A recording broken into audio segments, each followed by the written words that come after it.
Oh, It's October, when right? are you going to Japan? What? When do you go to Japan? Oh, I can't hear you. When do you go to Japan? What am I going to speak? Japan. Tomorrow. all right, it's 5:15. We're here for our regular scheduled meeting. Thank you for everybody coming. First thing is our Pledge of Allegiance. Councilmember Huffaker, will you lead us, please? I'd be honored. Please rise and remove your hats. I pledge allegiance to the flag of the United States of America and to the republic for which it stands, one nation, under God, indivisible, with liberty and justice for all. Thank you, Councilmember Huffaker. I do know Councilmember Ewer's going to call in. Is she, it might be a few minutes later. Okay, so do we need to excuse her then if we know she's calling in, or does anybody know? She's calling in, isn't she? A little bit later. Oh, okay. Note it for the record? Okay, great. All right, thank you, Tammy. Well, at this time, we'll have the citizens' comments, and you get a period to provide the opportunity for anybody in the public to address the council on any matter, including items on the agenda. We do have a public hearing, so if you're here for the public hearing, we'd ask you to wait until that time. You just come up to the mic, state your name and address, and we'll limit it to 3 minutes. So who do we have first?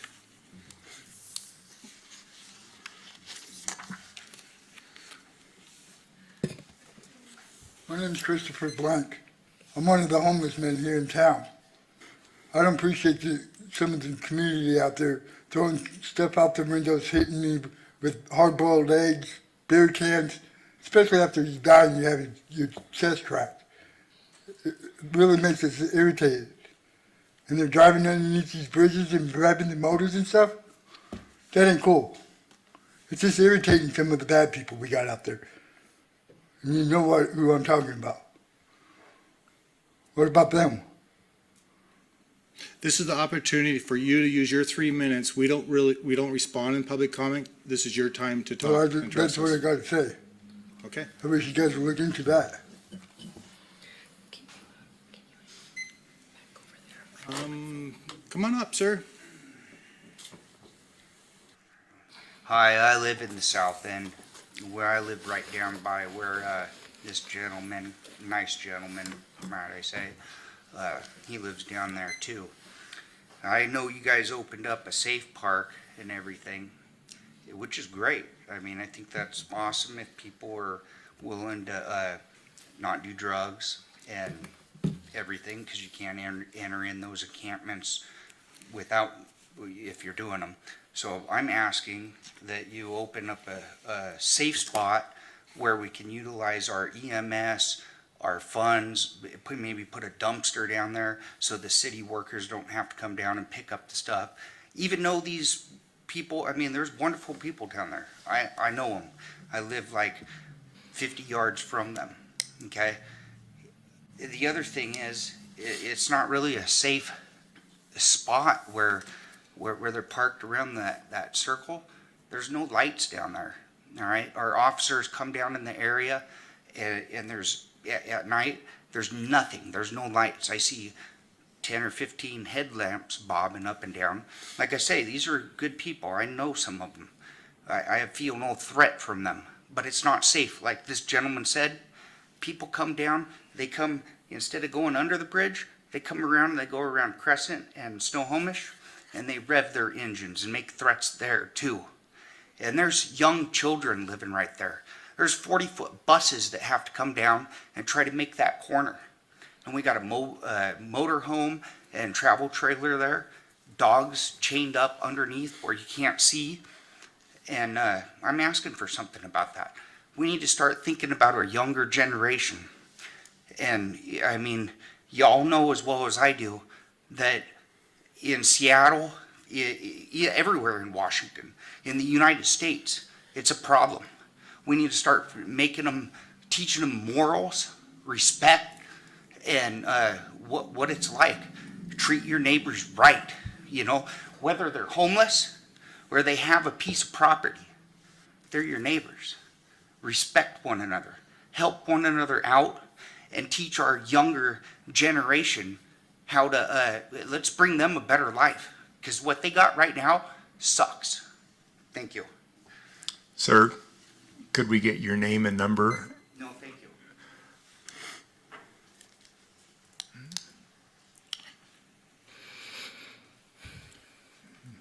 Thank you, Council Huffaker. Yes, please state your name and My name's Elizabeth Guzman, and I live at 3013 Edward Street over in Malaga. And I'm here to talk about also the issue with the homeless, but my issue is a different one. So every day I have to drive through there and see all that mess that they do. Not only that, but I work with people that have to go there and pick up items that are stolen, which they don't feel safe. I'm a single parent and I have kids, so we drive by there, and some of the things that we see when they're using the restroom, which is in public, it's not okay.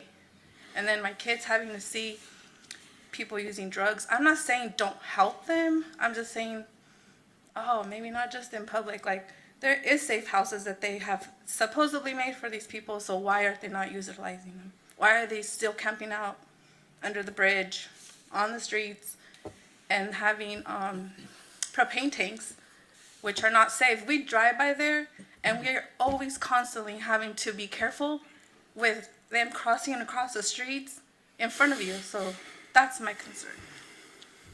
I'm sorry, I'm just a little nervous. we don't want you nervous, so thank you for coming. Yeah, thank you. I just feel like something needs to be done.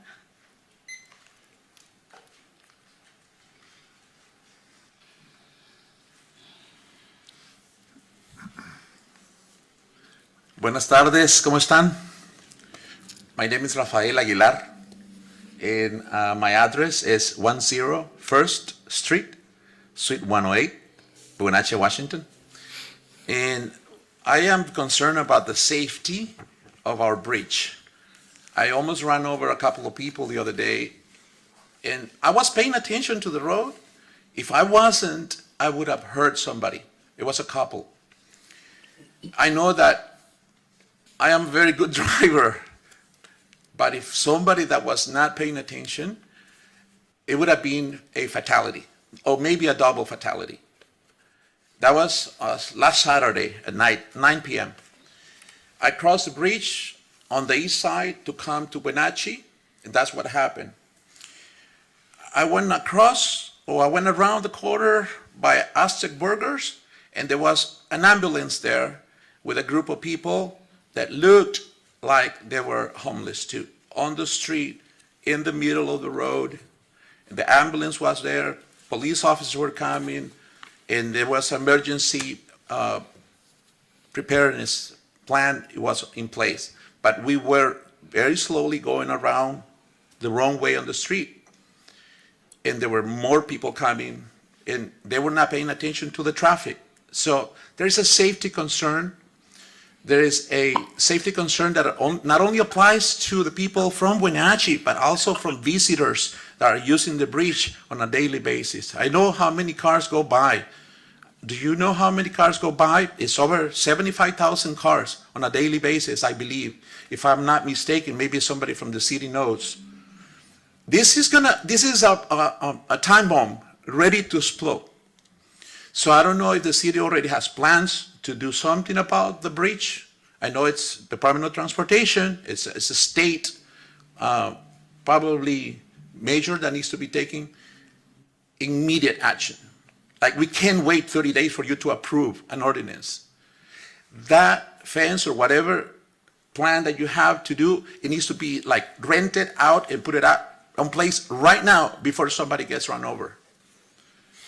I'm sure that you guys can do that, and I know that you can figure it out, because we can't close the bridge, but we can fence it and avoid people from getting across the bridge. And I don't know what happened on the other side, but we may be getting a police report from what happened on the other side of the bridge when I went across. This can be Wenatchee. This can be Wenatchee on a daily basis no more. You know what I mean? It's our concern because we drive by the bridge on a daily basis. I'm not accusing anybody. I'm not saying that you guys are not doing anything. I'm just saying that there is a very high level of concern. Once again, thank you very much. Muchas gracias. Thank you, Raphael. Come on up, sir. State your name and your address, please. Jose Rubio Lopez. It's brown30t519@gmail.com. I just wanted to say 3 stories of people that, one, I know a man that got attacked, but he didn't want to put that person in trouble. A year later, this man is in jail, and he has it's superior because he had about 12 evidence videos, and all of them had the same name, but different things, and only 2 videos that were the same video of the evidence was served him. But because of something, they took that out of the evidence for that man. So that man is facing 2 life sentences in prison because somebody got pulled over at a gas station that had the same name. I've seen another man that, how would I say, all the evidence at the end, I was in that courtroom, was 0, the state, and it's like maybe the judge didn't want to lose or something, that now they put him on bench probation or something, got sent to somewhere where he was supposed to do something, but went to the wrong place. They did drug and alcohol assessments on him, and he failed it. Now he's in there, got released because that's not what he was told to do or the court addressed. And that man wouldn't he not be guilty? Another man kid got transferred at 17 years old from juvie to jail because he didn't know how to talk for himself, maybe. But what are these people supposed to do if no matter what, when a man says, you're saying that when they ask you, are you being forced or anybody threatening you to say something? And he says, well, invalid selection. You go ahead. And sorry, that kind of fell off right there. We'll give you like 15 or 20 more seconds to Okay, get your thoughts back together, sir.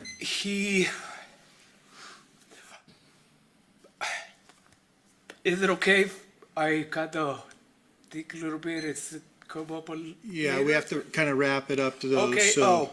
how are these people now, because of these cases, can't get a job, they're looked down. How are we supposed to make life after that? Because the court didn't want to be wrong. Just say, and I've seen these. Okay. Okay, thank you.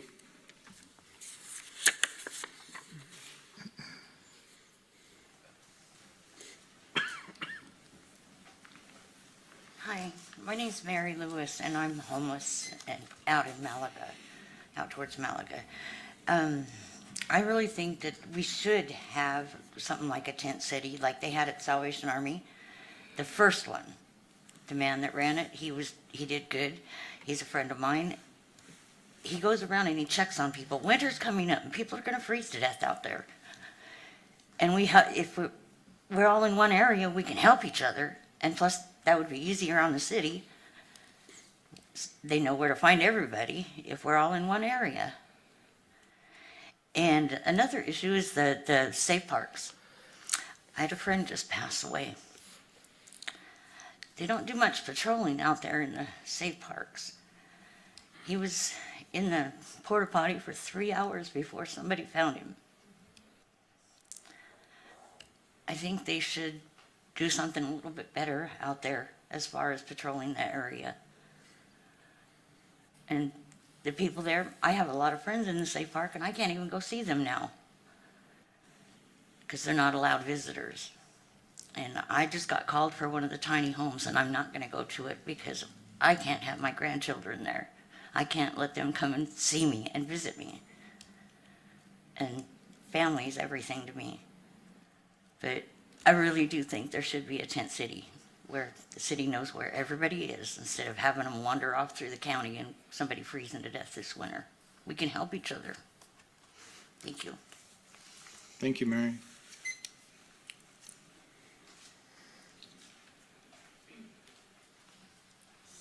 I sure would claim some of her time she left over if I was allowed to do that. No. My name's Elka Honor, 3310 School Street, Wenatchee.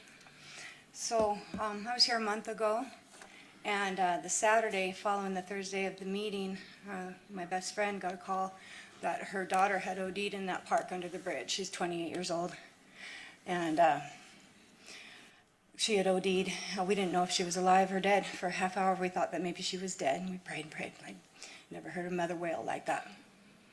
That's my best friend. And found out that she wasn't dead, that they had revived her.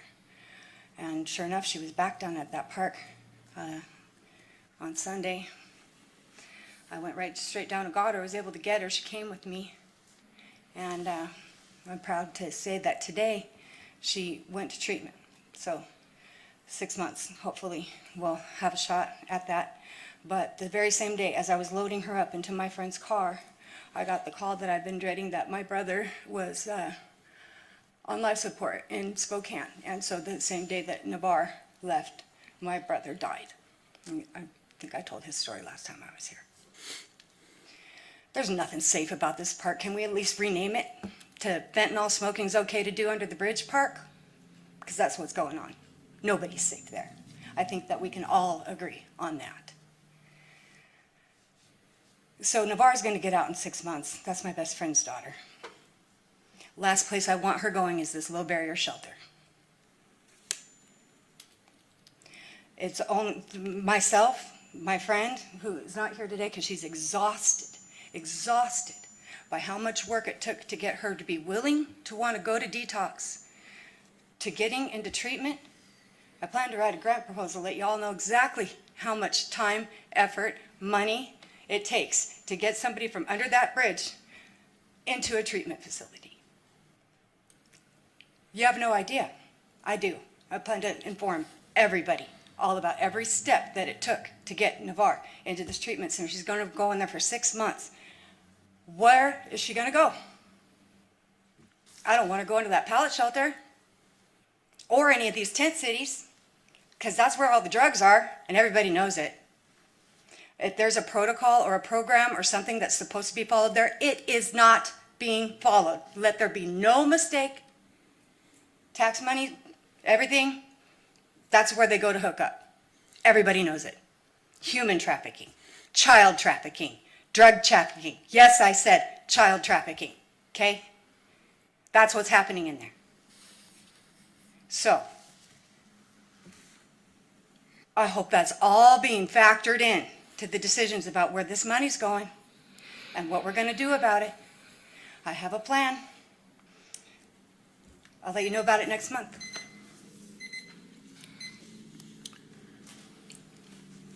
Who's next?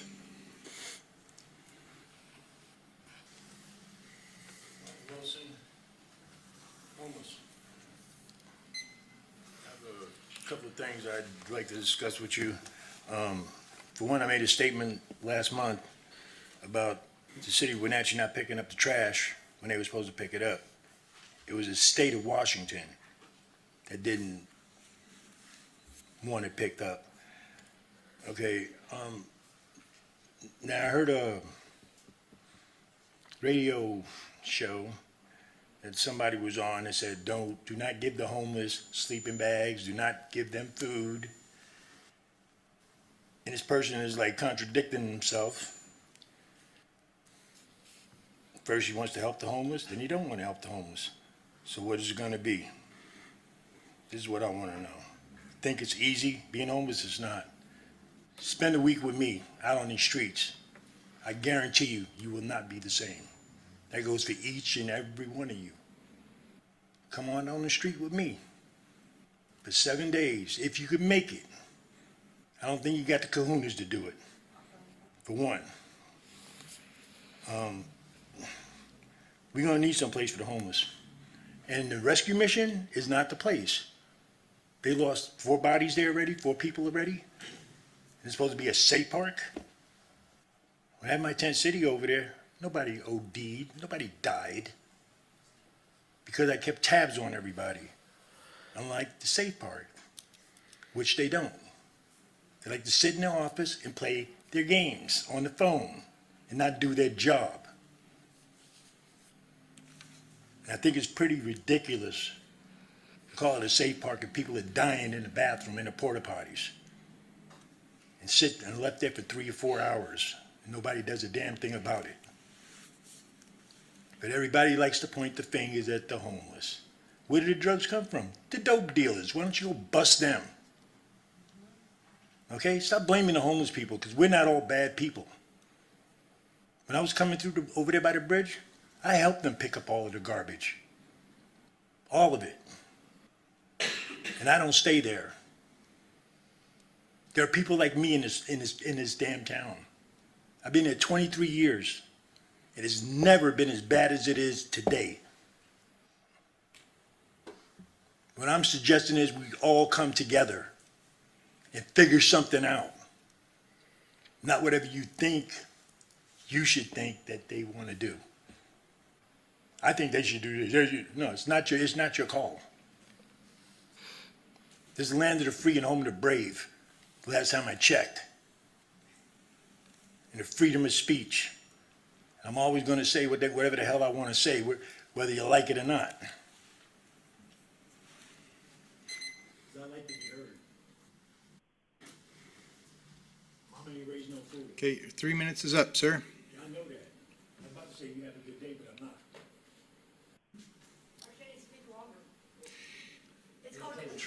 Do you guys know what conspiring against civil liberties are? I'm not asking permission. I'm gonna speak because I don't give a fuck because you guys have inflicted your will on the people because you think it's not acceptable and it's different because the person is living outside, so you shuffle us around. I'm fucking sick of it.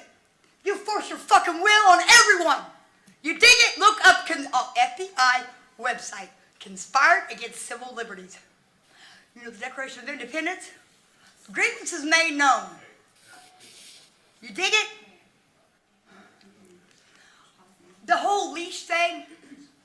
If you want, Bullshit. if you'd like to, And if you'd like having to, unelected officials, corporation, we'll just pause the laws. meeting. We'll pause No. the meeting at this Do time. you guys know what the three Can you turn off branches the of the mic, sorry? government?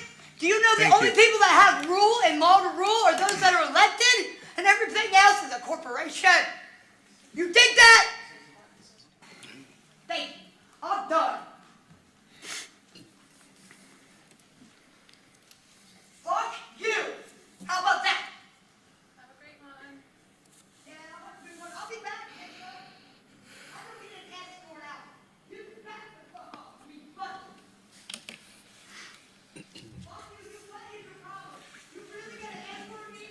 You escort me? What's that? We'll finish the 3-minute comment, I think. I think we're fine. Maybe we could have the back door shut. That'd be great. Thank you, Mr. Erickson. Okay, who else would like to come up for 3 minutes? Anybody? All right, our public comment is over. And we'll go to our consent items. Your Honor, I'll make a motion to approve the agenda, vouchers, and minutes from previous meetings, and make a motion for the City Council to accept the work performed by the contractor, the pool company, on the city pool liner and plumbing project, and to authorize the mayor to sign the final contract voucher. Second. We have a motion by Councilmember Huffaker and a second by Councilmember Atkins to approve agenda vouchers and minutes from previous meeting. And for the city council to accept the work performed by the contractor, the pool company, on the city pool liner and plumbing project, and to authorize the mayor to sign the final contract voucher. Any discussion or comments? Hearing none, all those in favor? Aye. All those opposed? Aye. Oh, Chelsea, thank you. Councilman Ewer. Motion pass. Okay, we have one presentation tonight. And Councilmember Rosine. Yes, proclamation. Wenatchee Foothills Day Proclamation. Whereas nearly 15 years ago, the residents of Wenatchee Valley, the city of Wenatchee, the Chelan Douglas Land Trust, along with many nonprofit organizations, civic groups, and conservation funders, united to raise awareness, secure funding, and work toward the permanent preservation of the cherished Wenatchee Foothills. Whereas this collective effort continues today, actively protecting natural habitats for native plants and wildlife, providing public access for all to enjoy, and responsibly stewarding and managing the lands already preserved. Whereas thanks to the vision and dedication of those past and present who have worked to protect the Wenatchee Foothills, these lands will remain accessible for generations to come, welcoming all children, hikers, mountain bikers, equestrians, nature lovers, and visitors alike to experience these natural lands for their breathtaking beauty while enjoying a sense of connection to the land, personal respite and renewal, and appreciation for nature and opportunities for recreation, play, and exercise. Now, therefore, be it resolved that I, Mike Poyer, Mayor of Wenatchee, do hereby proclaim October 5th, 2024 as Wenatchee Foothills Day throughout the Wenatchee Valley and encourage all residents of all ages to celebrate the Wenatchee Foothills at Foothills Fest at Saddle Rack Natural Area on October 5th from 11 a.m. to 1 p.m. In witness whereof, I have caused the seal of the city of Wenatchee to be fixed on this 26th day of September 2024. Mike Poyer, Mayor. Do we have Chelan Douglas Land Trust? Angela. Thank you.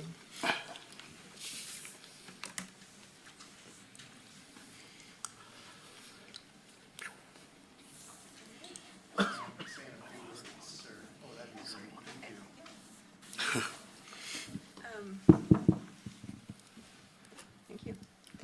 So, I would like to invite all the city council, the mayor is going to be there that day on October 5th, hooray, and all the public to come and help us recognize the many years of partnership that the Chelan Douglas Land Trust and the city and many other partners have come together to protect our precious foothills and also celebrate the fact that we have this awesome place to go for kids, for visitors, and it's really, really a treasure, and it's something we should all be proud of, and it's time to celebrate it.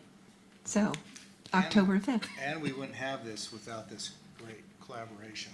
We would not have it without the partnership. We're especially pleased to be here with the city. The Land Trust considers the city to be one of our best partners, and thank you to the mayor. Thank you to Dave Erickson, too, who has worked really tirelessly for years on many projects that we've done up in the foothills. Let's ask Mr. Erickson to come up. Yeah, please. I know he doesn't want to, that's I know. why I want to ask him. Because it is all the hard work. Yeah. I'm gonna let you handle it. Thank you so much. I'll see you soon.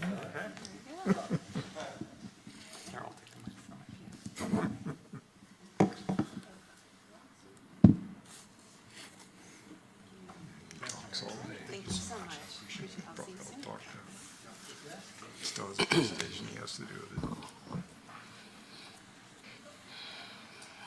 Thank you, Mr. Erickson. You're welcome.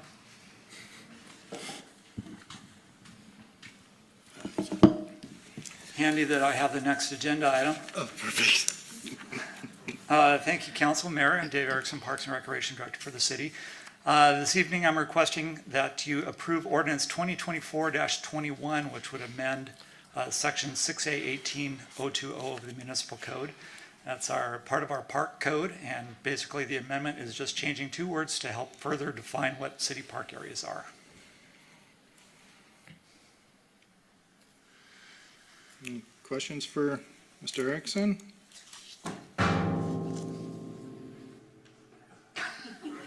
Okay.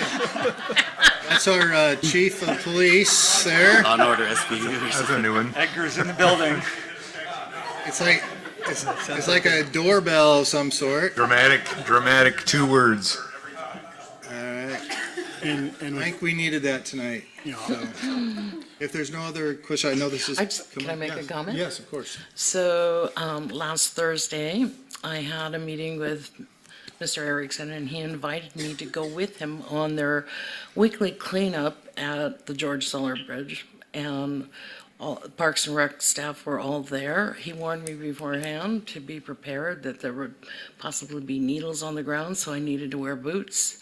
I needed to look out because there were oftentimes people with knives, with guns, machetes.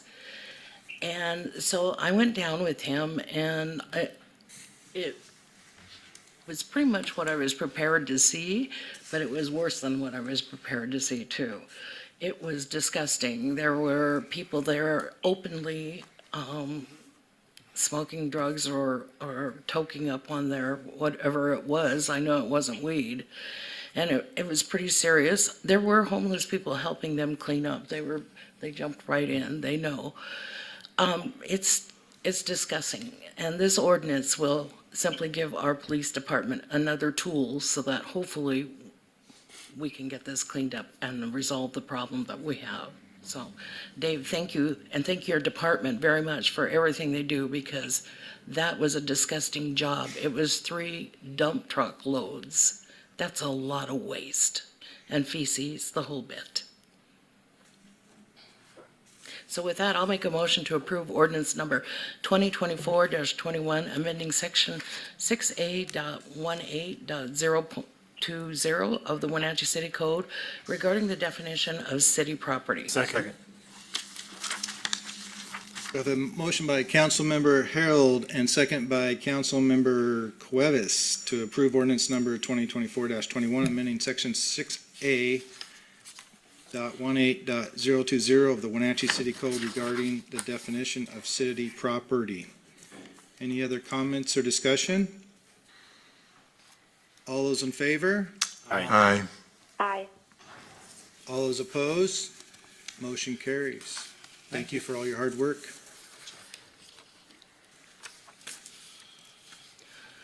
City engineer.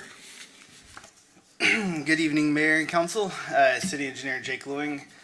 I'm here bringing to you an item asking City Council to authorize the City Administrator. Thanks, Dave. Yeah. To execute partial assignment of franchise rights and obligation agreements for Chelan County PUD, Cascade Natural Gas, and Charter with our design builder, Kramer Scarcellas Brothers Joint Venture. And so essentially what this is part of Confluence Parkway Phase 1.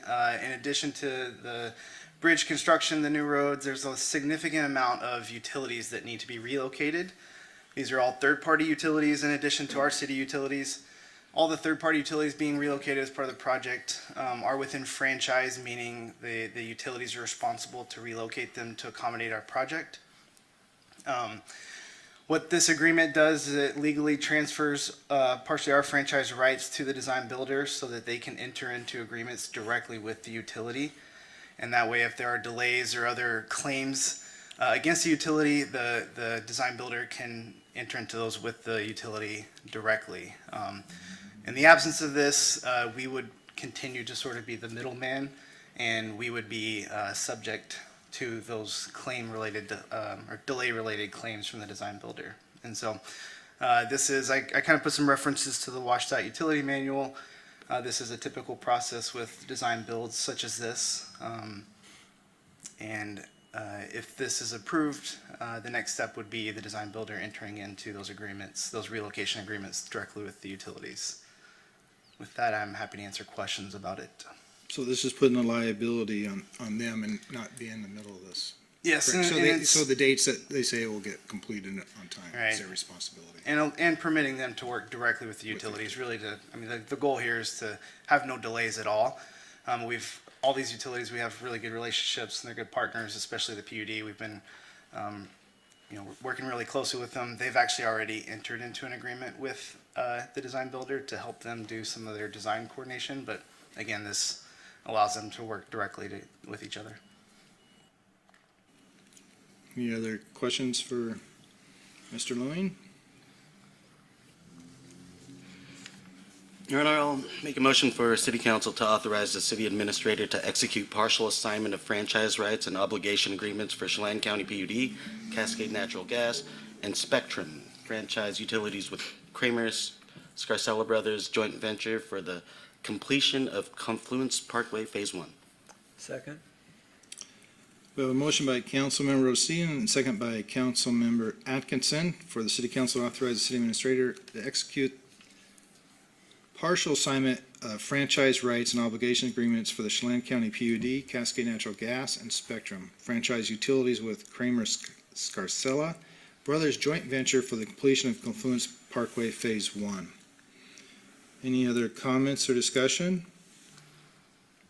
Hearing none. All those in favor? Aye. All those opposed? Motion carries. Thank you.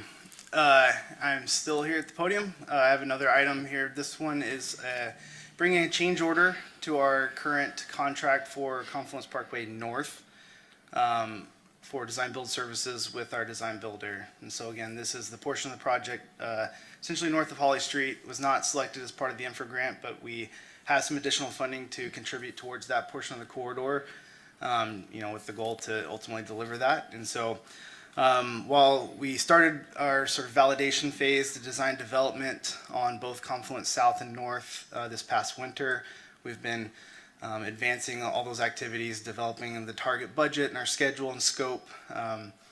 We are now moving ahead with planning construction of Phase 1 next year. As part of that, we anticipate getting a construction contract and final design contract with the design builder by the end of the year.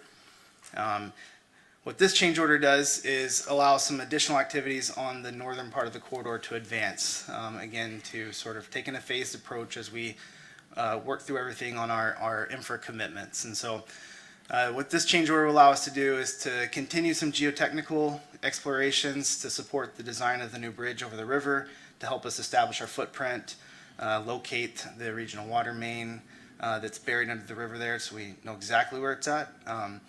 We would continue our environmental permitting with the goal of trying to get permits to actually build the bridge over the river. These are long lead items, so again, things that we need to obtain so we could continue working there.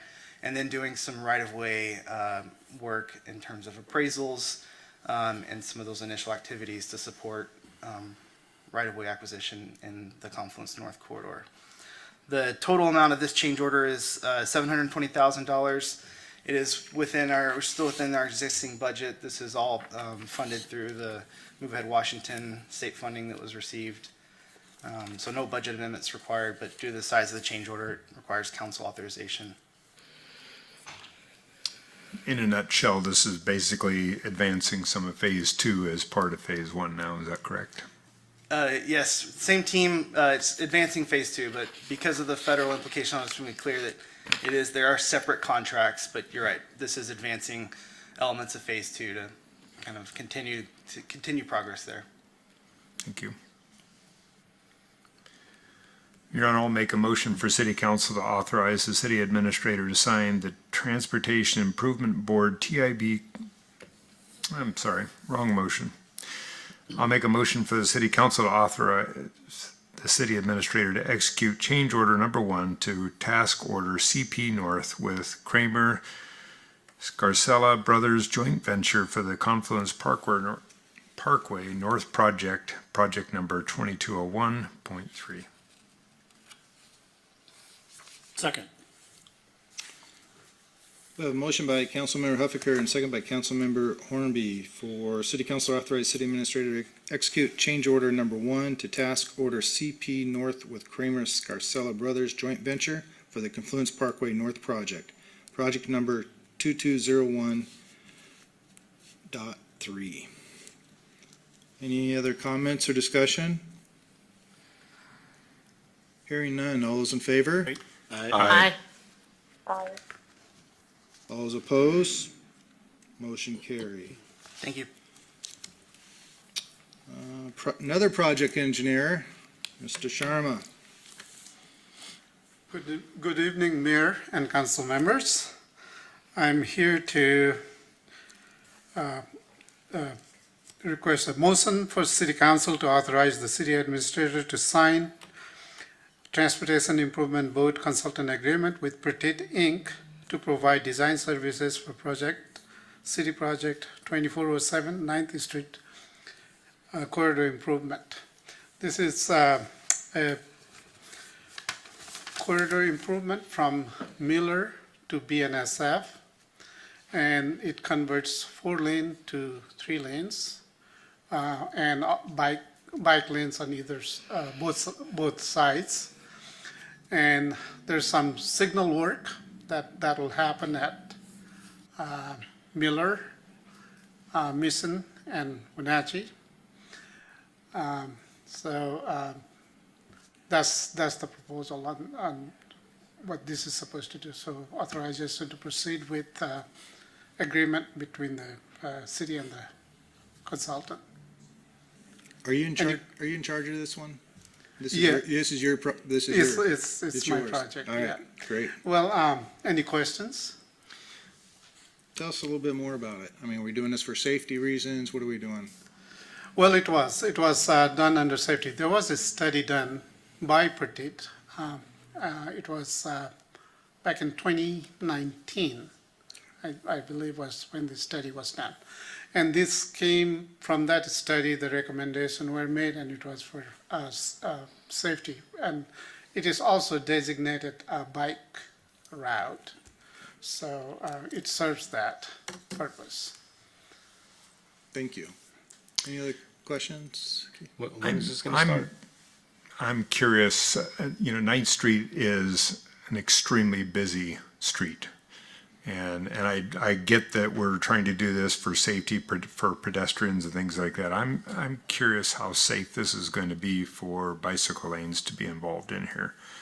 It's just so much traffic that I'm wondering, I mean, there's other routes that bicycles have to get down through this area. Are we required because of our past decisions to put bicycle lanes in here, or is this something that could be removed as a safety element? Because to me, it doesn't feel safe for bicycles to be on 9th Street with all those cars. Yeah, Sure. I could jump in there, Harry. Again, we're happy to share that study, and it has a lot of these issues we looked at, and of course they're weighing in current design guides and past experience and all these factors. Our bike routes are really we set those in collaboration with the region, the Shenandoah Transportation Council. We look at corridors that give you access to the waterfront. 9th Street obviously has a rail crossing, and so this is a good opportunity to provide a separated facility for those bikes to be on, out of traffic. Not only the safety improvements do we look at this, but also look at traffic. We weigh against future projects and how that's going to change the growth and traffic through the city.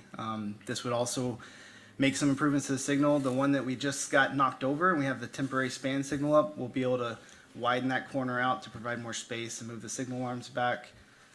Look at ped movements there, especially at 9th and Chelan, to kind of make some safety improvements there.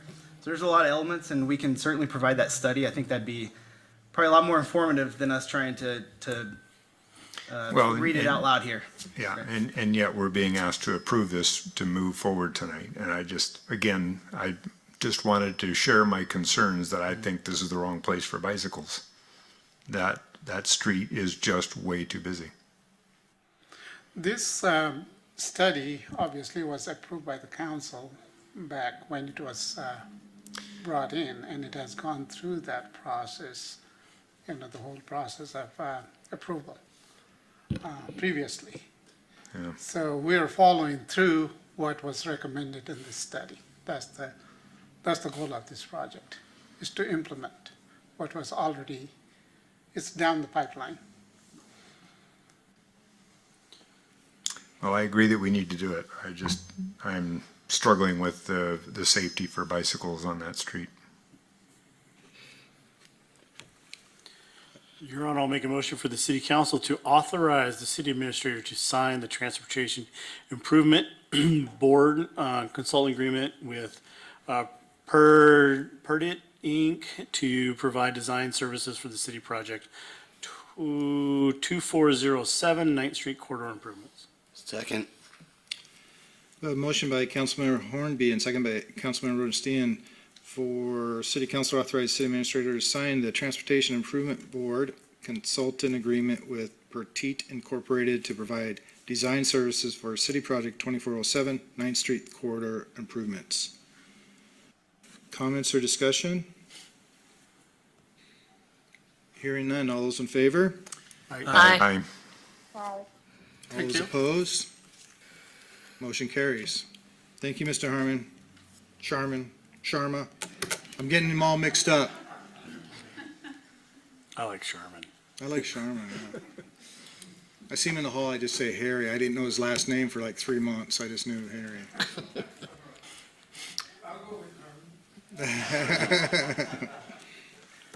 Good evening, Mayor and members of the council. Zach Orton, Project Engineer, City of Wenatchee Department of Public Works.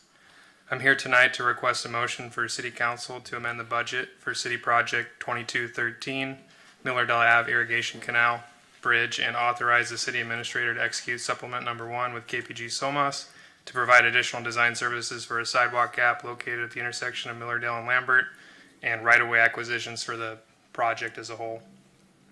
I'll go through a brief overview, just remind what we're doing, why we're here. The Millerdale Avenue Canal Bridge was built in 1975. In 22, we did an inspection.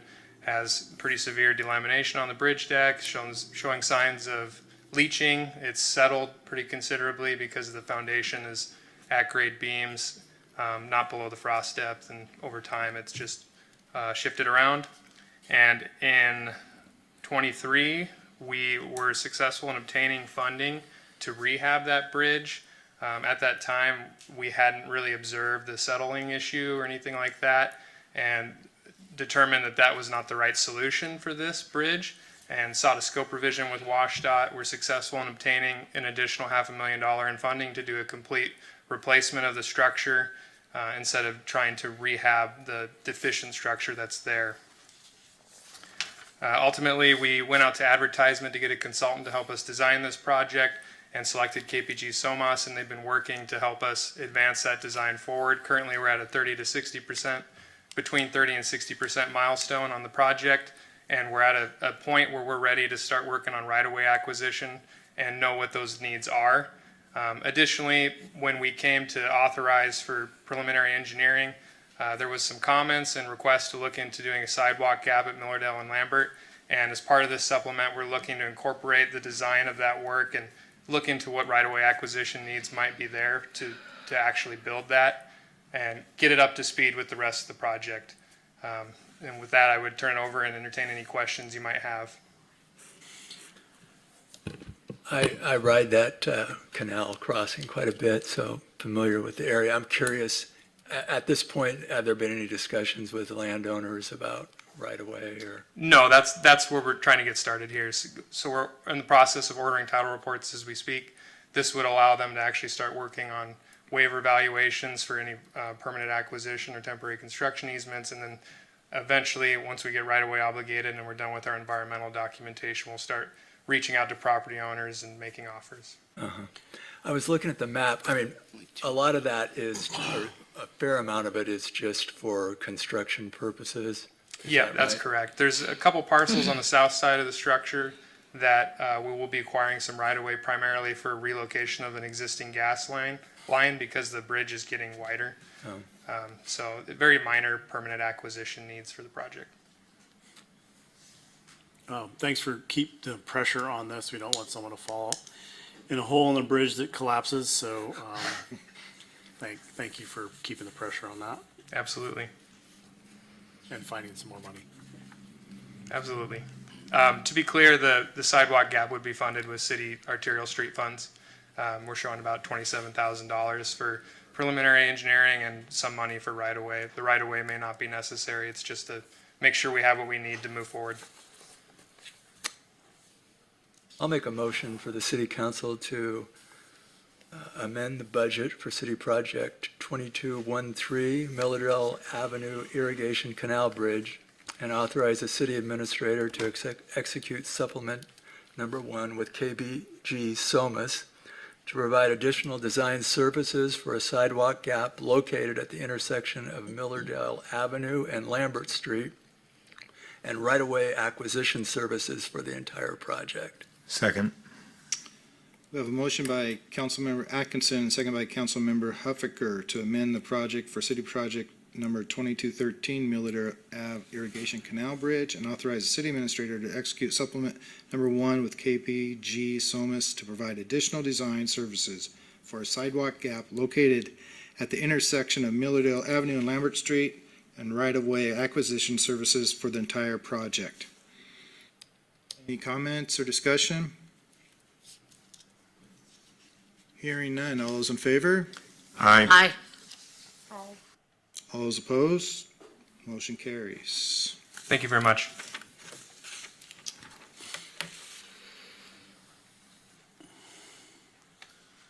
Good evening, Mayor, council members. I'm Mike Hodgson. I'm the wastewater treatment supervisor for the city.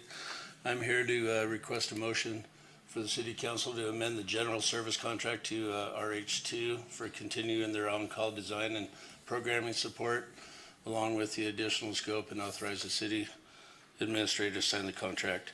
There's two parts to this amendment. One is the ongoing programming, which is about $28,000, and there'll be another almost $20,000 for the programming of the new Broadview lift station, which they've already done a little bit of programming based on the leftover we have from the ongoing services.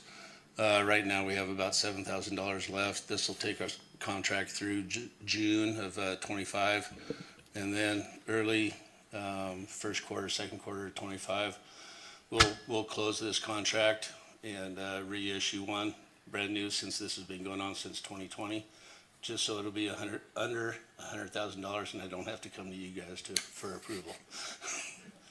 So, with that, pretty short and sweet.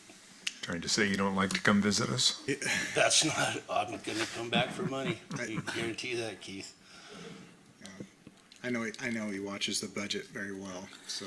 I'm trying to break it, and I Yeah. just can't. Yeah, I know you do a great job, so, Thanks, Mike. yeah. Any You don't questions, guys? give yourself enough credit, but you're unbelievable of the work you do. Thank you. Yeah, any other questions? Your Honor, Go ahead.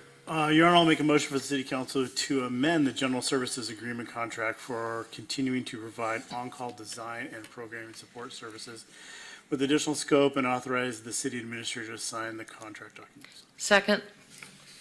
We have a motion by Councilmember Hornby and second by Councilmember Harold for the city council to amend the general services agreement contract for continuing to provide on-call design and programming support services with the additional scope and authorize the city administrator to sign the contract documents. Any comments? All those in favor? Aye. Aye. All those opposed? Motion carries. All right, thank you. Have a good evening. Thank you. Mr. Posenjack, can we turn up Councilmember Ewer's mic just a little bit, or can you, just so you know, we can barely hear you, just because I know we're going to go to the public hearing in a few minutes here, but just so you know, we can just barely hear you, Councilmember Ewer. Okay, thank you. Is that better? Yeah, that's perfect. Thank you. Okay, got it. Thank you. Well, good evening, Mayor and Council. I'm Brad Posenjack, Finance Director. Tonight, we've got ordinance to recommend you to adopt. It's for amendments to the 2024 budget. 10 months ago, I was here asking you to adopt the 2024 budget, which you did. And at that time, we could not anticipate all of the different projects and items that the city would endeavor this year. So tonight, we have a list of different budget amendments for you to adopt. All of these have been discussed and supported at Finance Committee. So unless you have any questions about those budget amendments, I typically actually say when I'm up here that we are required to stay within our legal budget, the adopted budget. And so these budget amendments are legally required to make sure that we don't go over our adopted budget. And this went through Finance Committee? Yep. Twice, just this week? Well, We did it, kind of well, twice. almost like a whole bunch of times. Each one of these have been individually. taken, have been brought to a different finance committee meeting, and then Tuesday we did quickly go over this agenda item. All right, thank you. Yeah.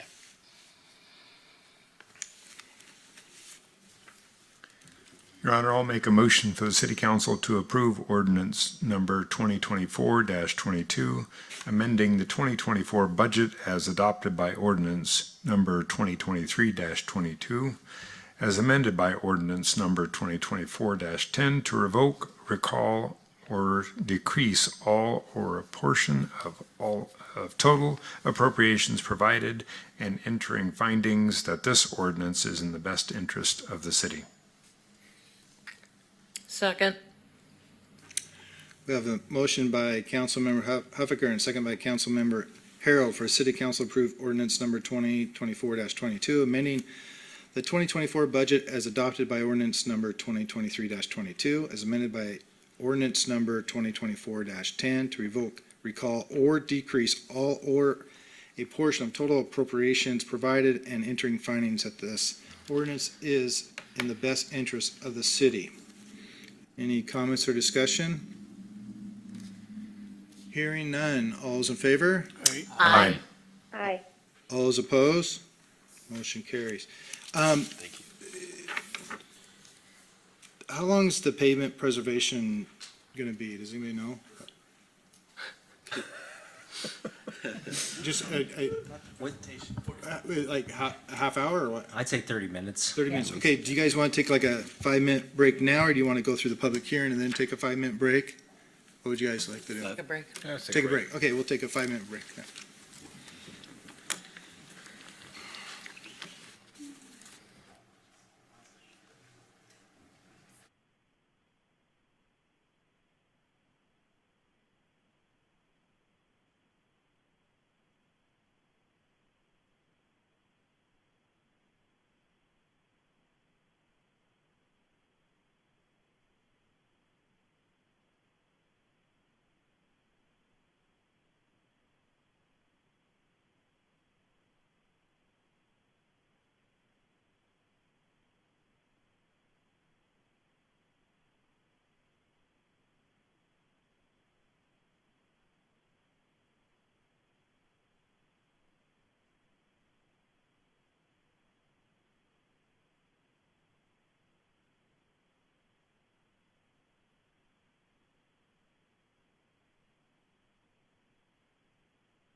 I love our police It department. happens. They're doing an awesome job. Huh? Good timing. Good What? job. Oh, Yeah. thank you. First one.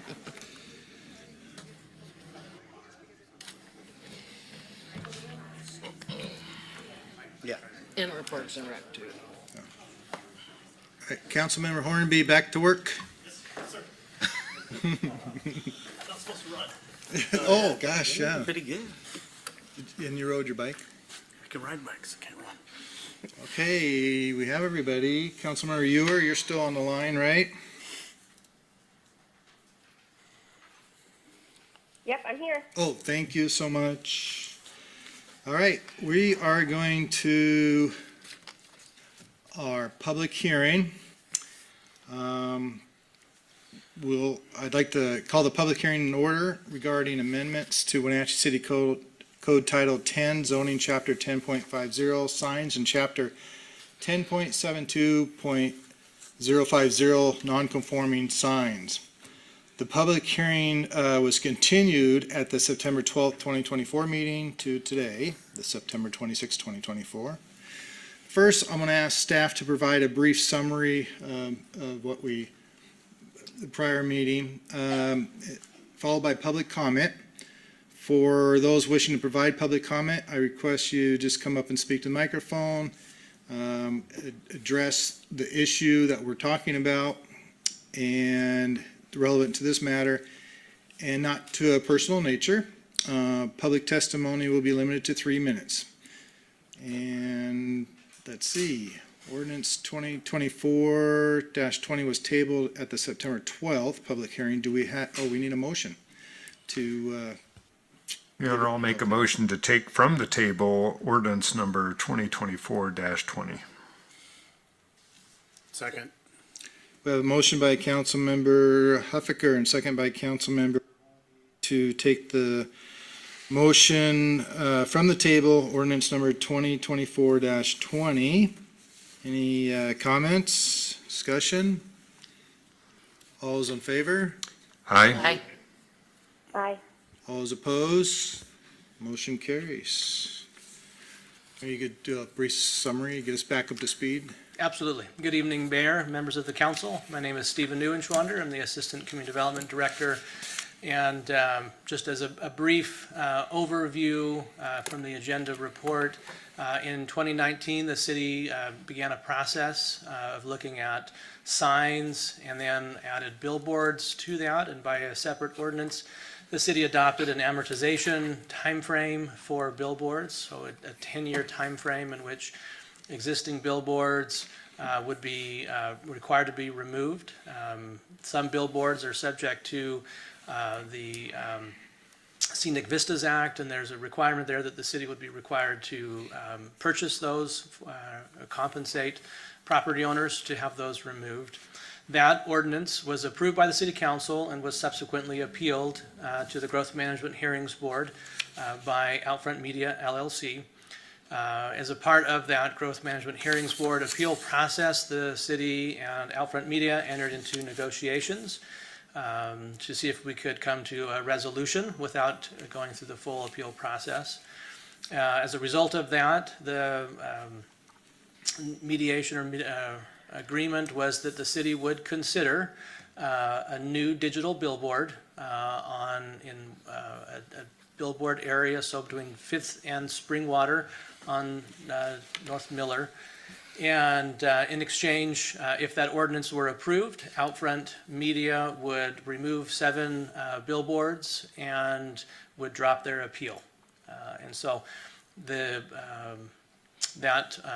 agreement was signed by the city, was approved by the City Council and signed by the mayor. And so we began that process. We presented to the Planning Commission amendments to the city code that would allow a new digital billboard in that digital sign area with specific standards for height and size and brightness and dwell times and things like that. Recommendation of the Planning Commission was to approve that. You have received multiple public comments over the last 3 or so weeks on this item. And that's a synopsis of where we're at to this point. I'd be happy to answer any specific questions that you have, but I think that's a concise synopsis of where we are at this point. I know a couple of the city council people were gone, and that's why we, one of the reasons we tabled it so you guys could review and get everybody's input. So if there's no other questions from the city council at this time, we could ask for public comment. Come on up, sir.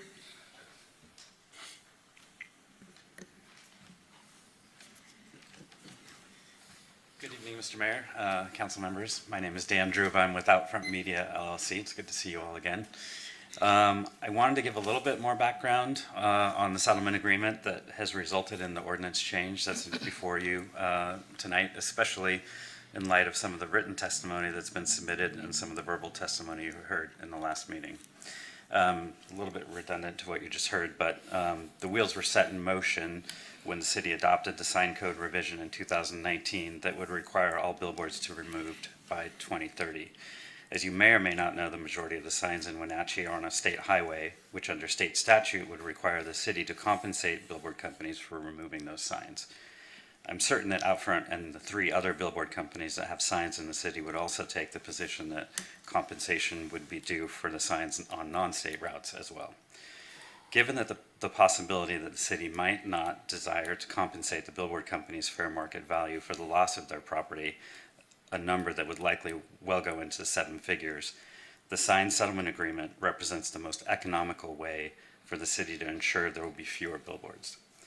Outfront and the council agreed that removing 7 billboard faces and building one structure with 2 faces smaller than those that are being removed was a fair resolution. This agreement represents years of negotiation. Outfront is removing more signs than it is building by a ratio of 7-2, which represents half of our billboard inventory in the city of Wenatchee. If the council chooses not to pass the ordinance change, it puts the city clearly on a trajectory towards a very costly outcome of enforcing the amortization ordinance and compensating for the taking of property. I also realized that there was an article in the paper a couple of weeks ago characterizing Outfront as the big New York company coming into town to build a digital billboard. I just want to clarify that Outfront is headquartered in New York, but we also have been operating these signs in town for decades, most of them built in the 50s and 60s. We have offices in Spokane, Portland, Eugene. I myself am born and raised in Yakima, so we're regional employees paying regional taxes. Finally, there was also written testimony submitted this week from one of the other 4 companies that operate billboards in the city. Yes, the settlement agreement is unilateral between Outfront and the city. However, as was asked of staff in the last meeting, there could also be agreements between other companies for the removal of their signs, and perhaps the council would consider that the ordinance could state that a company would be required to remove 7 faces in order to replace them with 2 smaller digital faces. Outfront was not in a position to negotiate on behalf of other companies and their assets, but perhaps this agreement could be the benchmark for future agreements and a way for the city to reduce the overall number of signs without bearing the cost of compensating sign companies for the loss of property. And that's all I have. I'm happy to answer any questions if you have any. Any questions? Thank you. Okay, thanks. Anybody else? Sir, come on up.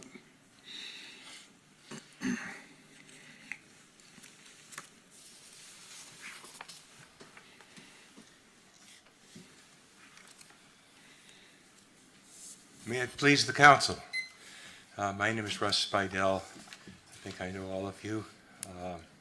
1031 Grant Street, Wenatchee. I submitted a letter, delivered it to the city administrator office last week. I hope all of you have a chance to have it in front of you. I think that the overview here appropriately goes back to what was done nearly 5 years ago. 2 of you who are here tonight were there for that vote in December of 2019. And in December of 2019, when the city of Wenatchee stated its policy is to phase out billboards. But if you look carefully in your board packet, page 172 of 173, so it's right at the end of your packet, you can see the actual ordinance regarding non-conforming signs. And it states in its last sentence, the city may elect to not apply any provisions of this section if the removal of a billboard would require the city to pay compensation. So we've heard tonight from the party appealing your action nearly 5 years ago, state that there may be other companies who would like to pursue a similar agreement. The proposed ordinance before you tonight provides for one sign, for one digital billboard. But the issue in part for you is, does this open the floodgates to others? I submit to you that the proposal here is to trade off 4 billboards for one digital sign, and that's not a good deal for us. If you look at the attorney's letter, it's at page 143 in your packet. He states it is 4 signs. And he also talks about the square footage, but I think that's the key, 4 signs. And I don't think it's worth it, personally. What I feel the public needs is a statement from each of you to tell us, do you support what was adopted nearly 5 years ago? Do you support the concept that we're going to phase out billboards? Do you support what's stated on page 172 in your board packet? In other words, do you reject the proposal that's before you tonight, and do you state, we want to phase out billboards in the city of Wenatchee, that's our policy? And I feel it would be helpful for the public and the staff of the city to hear from you so that we know what the current policy is of the city. Thank you. Thank you.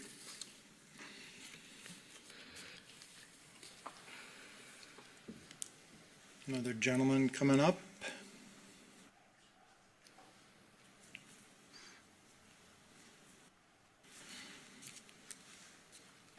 Hi, my name's Neil Schreibeis. I'm with Lamar Outdoor Advertising. First of all, I'd like to thank you guys for hearing us out and listening to what we have to say. After listening to Mr. from Mount Front, I would agree with him that other billboard companies would pursue some type of just compensation. It's not only a state law, but it is a federal law to be just compensated. There's not, to my understanding, there hasn't been any city that has ever been able to have an amortization without it getting dropped because of the federal laws. I wasn't going to say that, but he brought it up, so I thought I'd throw it in there. We are looking at probably doing something similar, if that's what the city wants to do. We are asking to postpone this so that we could be a part of it. If you wanted to, pass it and we could come to the table and look for something similar, we would be willing to do that. I think it would be simpler if we could postpone it right now and be a part of it currently and just move forward with something that's already been presented to you. We would like to present to the city to be a partnership and compensate the city through rental agreements or something else. And we're looking at probably at least $250,000 to the city itself, plus giving them some opportunity to be on the digitals at the same time. We would remove other billboards. We're the largest company in Wenatchee. We have a local presence here, and we want to keep that. We want to be a partnership with the city. We don't want to be any type of adversary with you guys. We would continue doing public service announcements. In fact, we could enhance that, having a digital billboards. And we would even look at having a couple of them, if that would work out with you guys, which would also reduce the amount of billboards that we have in the city. We would like to just be a partnership and work with you. Thank you. Thank you, sir.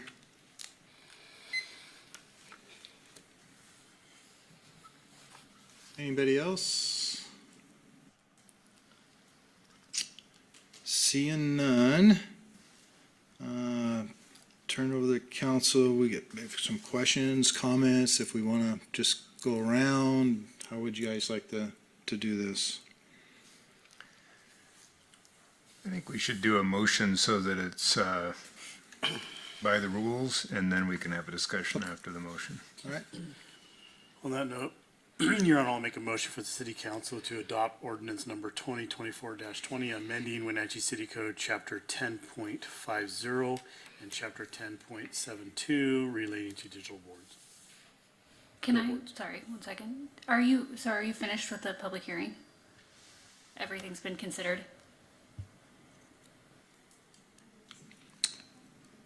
Then we should close the public hearing before you folks. Oh, you close the public hearing?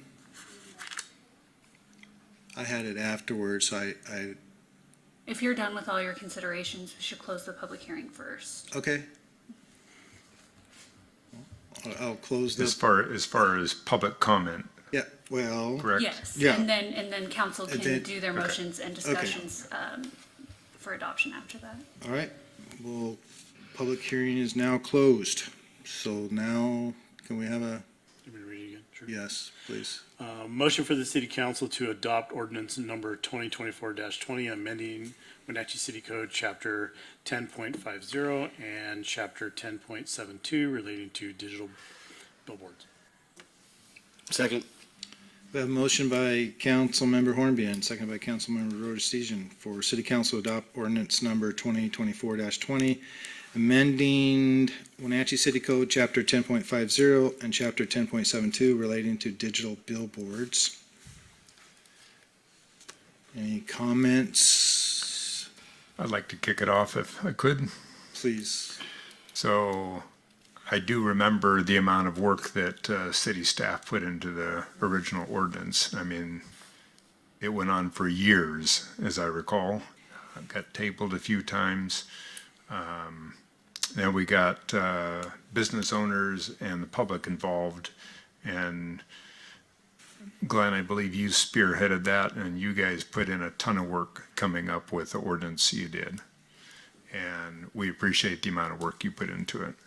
And at the time, that was what we felt was in the best interest of the city. And we knew that there could be some pushback. We knew that the signs along the state highway route were going to be treated differently because of federal law. But we felt we had the legal right to do what we did. And I want to stand behind that legal right to do what we did. I think the city citizens have spoken quite loudly that they're opposed to having a digital billboard added to our city. We already have one, and we talk about how it affects those people. And I told a few of you today that even from Sunny Slope, I knew somebody who lived out in Sunny Slope, and the sign that we have now is a distraction clear out in Sunny Slope because the light would change with a different image coming up, and it would catch your eye and cause you to turn to see what that flash was. So I, for one, will be voting no for this ordinance to keep our current ordinance as is. I would just like to say I was there and one of the council members that voted in favor of the current ordinance. Support for keeping the ordinance in place has been overwhelming over the past couple of weeks. And quite frankly, you were right, Keith, I agree with you on everything you said. Staff worked so hard, it did take years, and it was a long process to get to this point. The number one comment I hear is that people want the beautification of our streets. billboards don't beautify the streets. I apologize, but that's the way I feel. So I will be voting no on this. I'll be joining you in that vote as a no. The public response, more public response against this ordinance than anything else that's been on the agenda since I've been here in the 9 months. I feel like one of the respondents cited a compendium of studies that frankly underscore the distractive nature of a digital billboard, contrary to what was submitted by Outfront.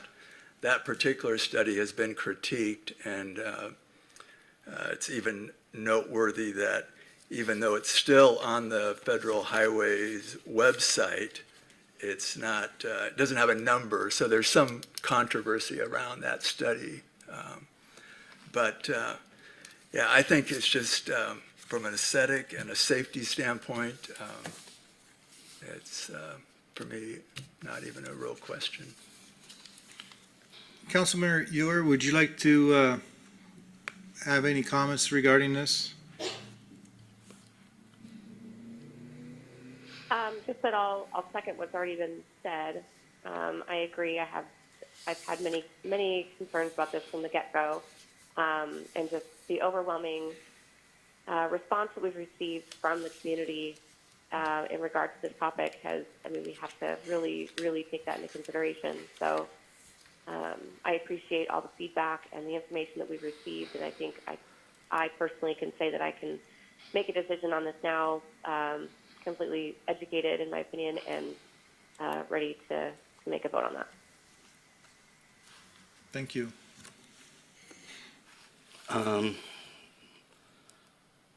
I'd just like to meet Mr. Spidell's challenge there and just state that I do not want to see any more billboards being built in our city.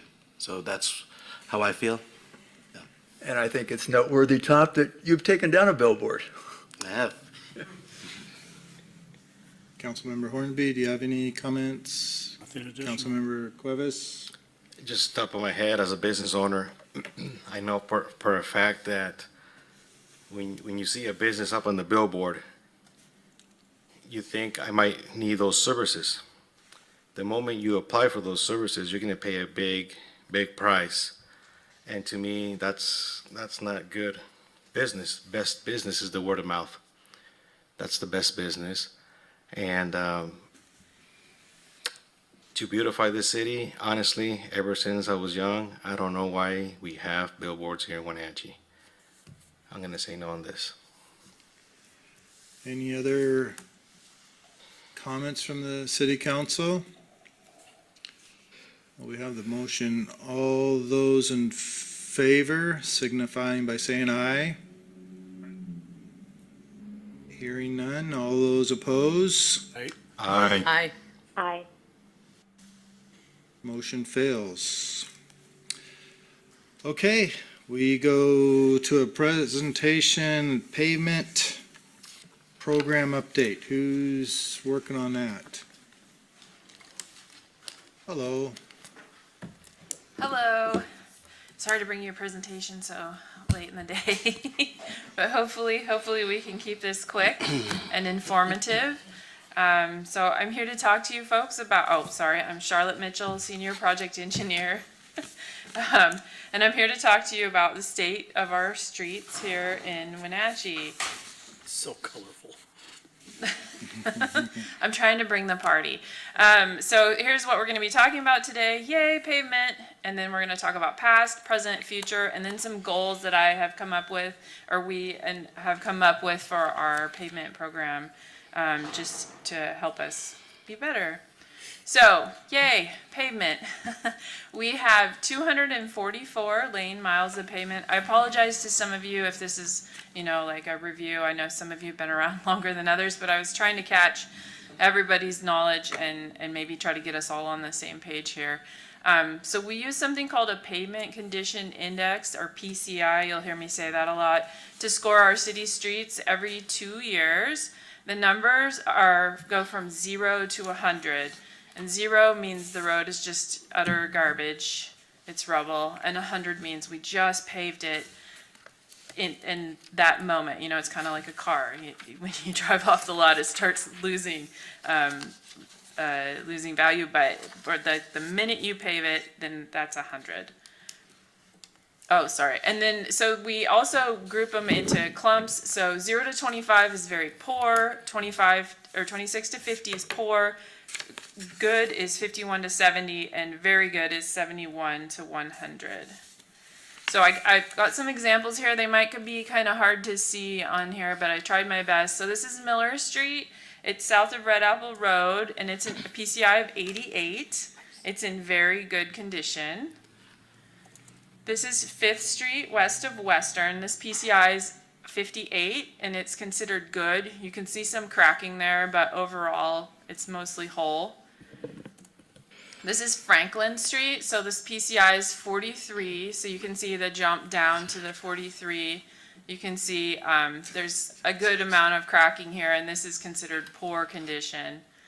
And then Elliott Street has recently been crack sealed, so it's looking very dramatic here. But its PCI is 22, and it's considered very poor. You can see all those cracks, and then even there's some alligator cracking between the crack sealing that was just too much for them to crack seal. So that is what those look like. So this is a chart I think most of you have seen before. So we kind of have 4 different treatments that we think about when we're paving roads, and they apply to bands of condition. So we like to chip seal the roads that are in very good condition, so their PCI is over 70. And the cost to chip seal is about $4.70 a square yard. I'll give you a more helpful example here in a minute. And then between 50 and 70, they're considered good, so we can chip seal those with some repair or do an overlay with some repair. And that's what we did this year for the paver. We did the thin overlay with some repair. The PCIs between 25 and 50 are poor, and those need a thin overlay, but they also need base repair. So it's getting pretty expensive, as you can see by now. That's about $22.50 to $39.50 per square yard for that project. So the cost is just skyrocketing by the time you get here. And then below PCI of 25, the road is just, it's lived its life. It is 90% of its pavement life has passed. You'll look at that's what those numbers on the bottom mean. And so that means it needs full reconstruction. So we just got to scrape it all off and start all over again. And so that's pretty expensive. So for example, if we just think about this one segment of street right outside council chambers, if we wanted to chip seal it, it'd cost about $12,000. And that wouldn't require any curb ramp upgrades. If we chip or overlay with some repair, that's like $18,000 to $80,000. It kind of depends on some things. If we want to do a thin overlay with base repair, somewhere around $75,000. And if we were doing asphalt total reconstruction, you're between $150,000 and $250,000. And then if it were, it's not concrete, but if it were, then you're talking like $250,000 to $450,000. So. Question. Yep. The first one doesn't require the ADA upgrades, but all the rest of them do? Correct, yes. So when you're chip sealing, you aren't by federal law required to upgrade the curb ramps, but anything more you are. Second follow-up on that. Yeah. That number doesn't include that cost, just the cost for doing the asphalt. The numbers I just gave you, they include some of the amount. Oh. Yeah, but it depends, because some streets will have 56 curb ramps and some streets have 5, right? Yeah. And so it kind of varies depending on where you are in the city. Okay, thanks. Yeah. So this is the past to the present. So you can kind of see where we've been. So back in 2018, there was a good amount of work done by the street crew, and our capital projects were doing quite a bit of paving, so our PCI was 69.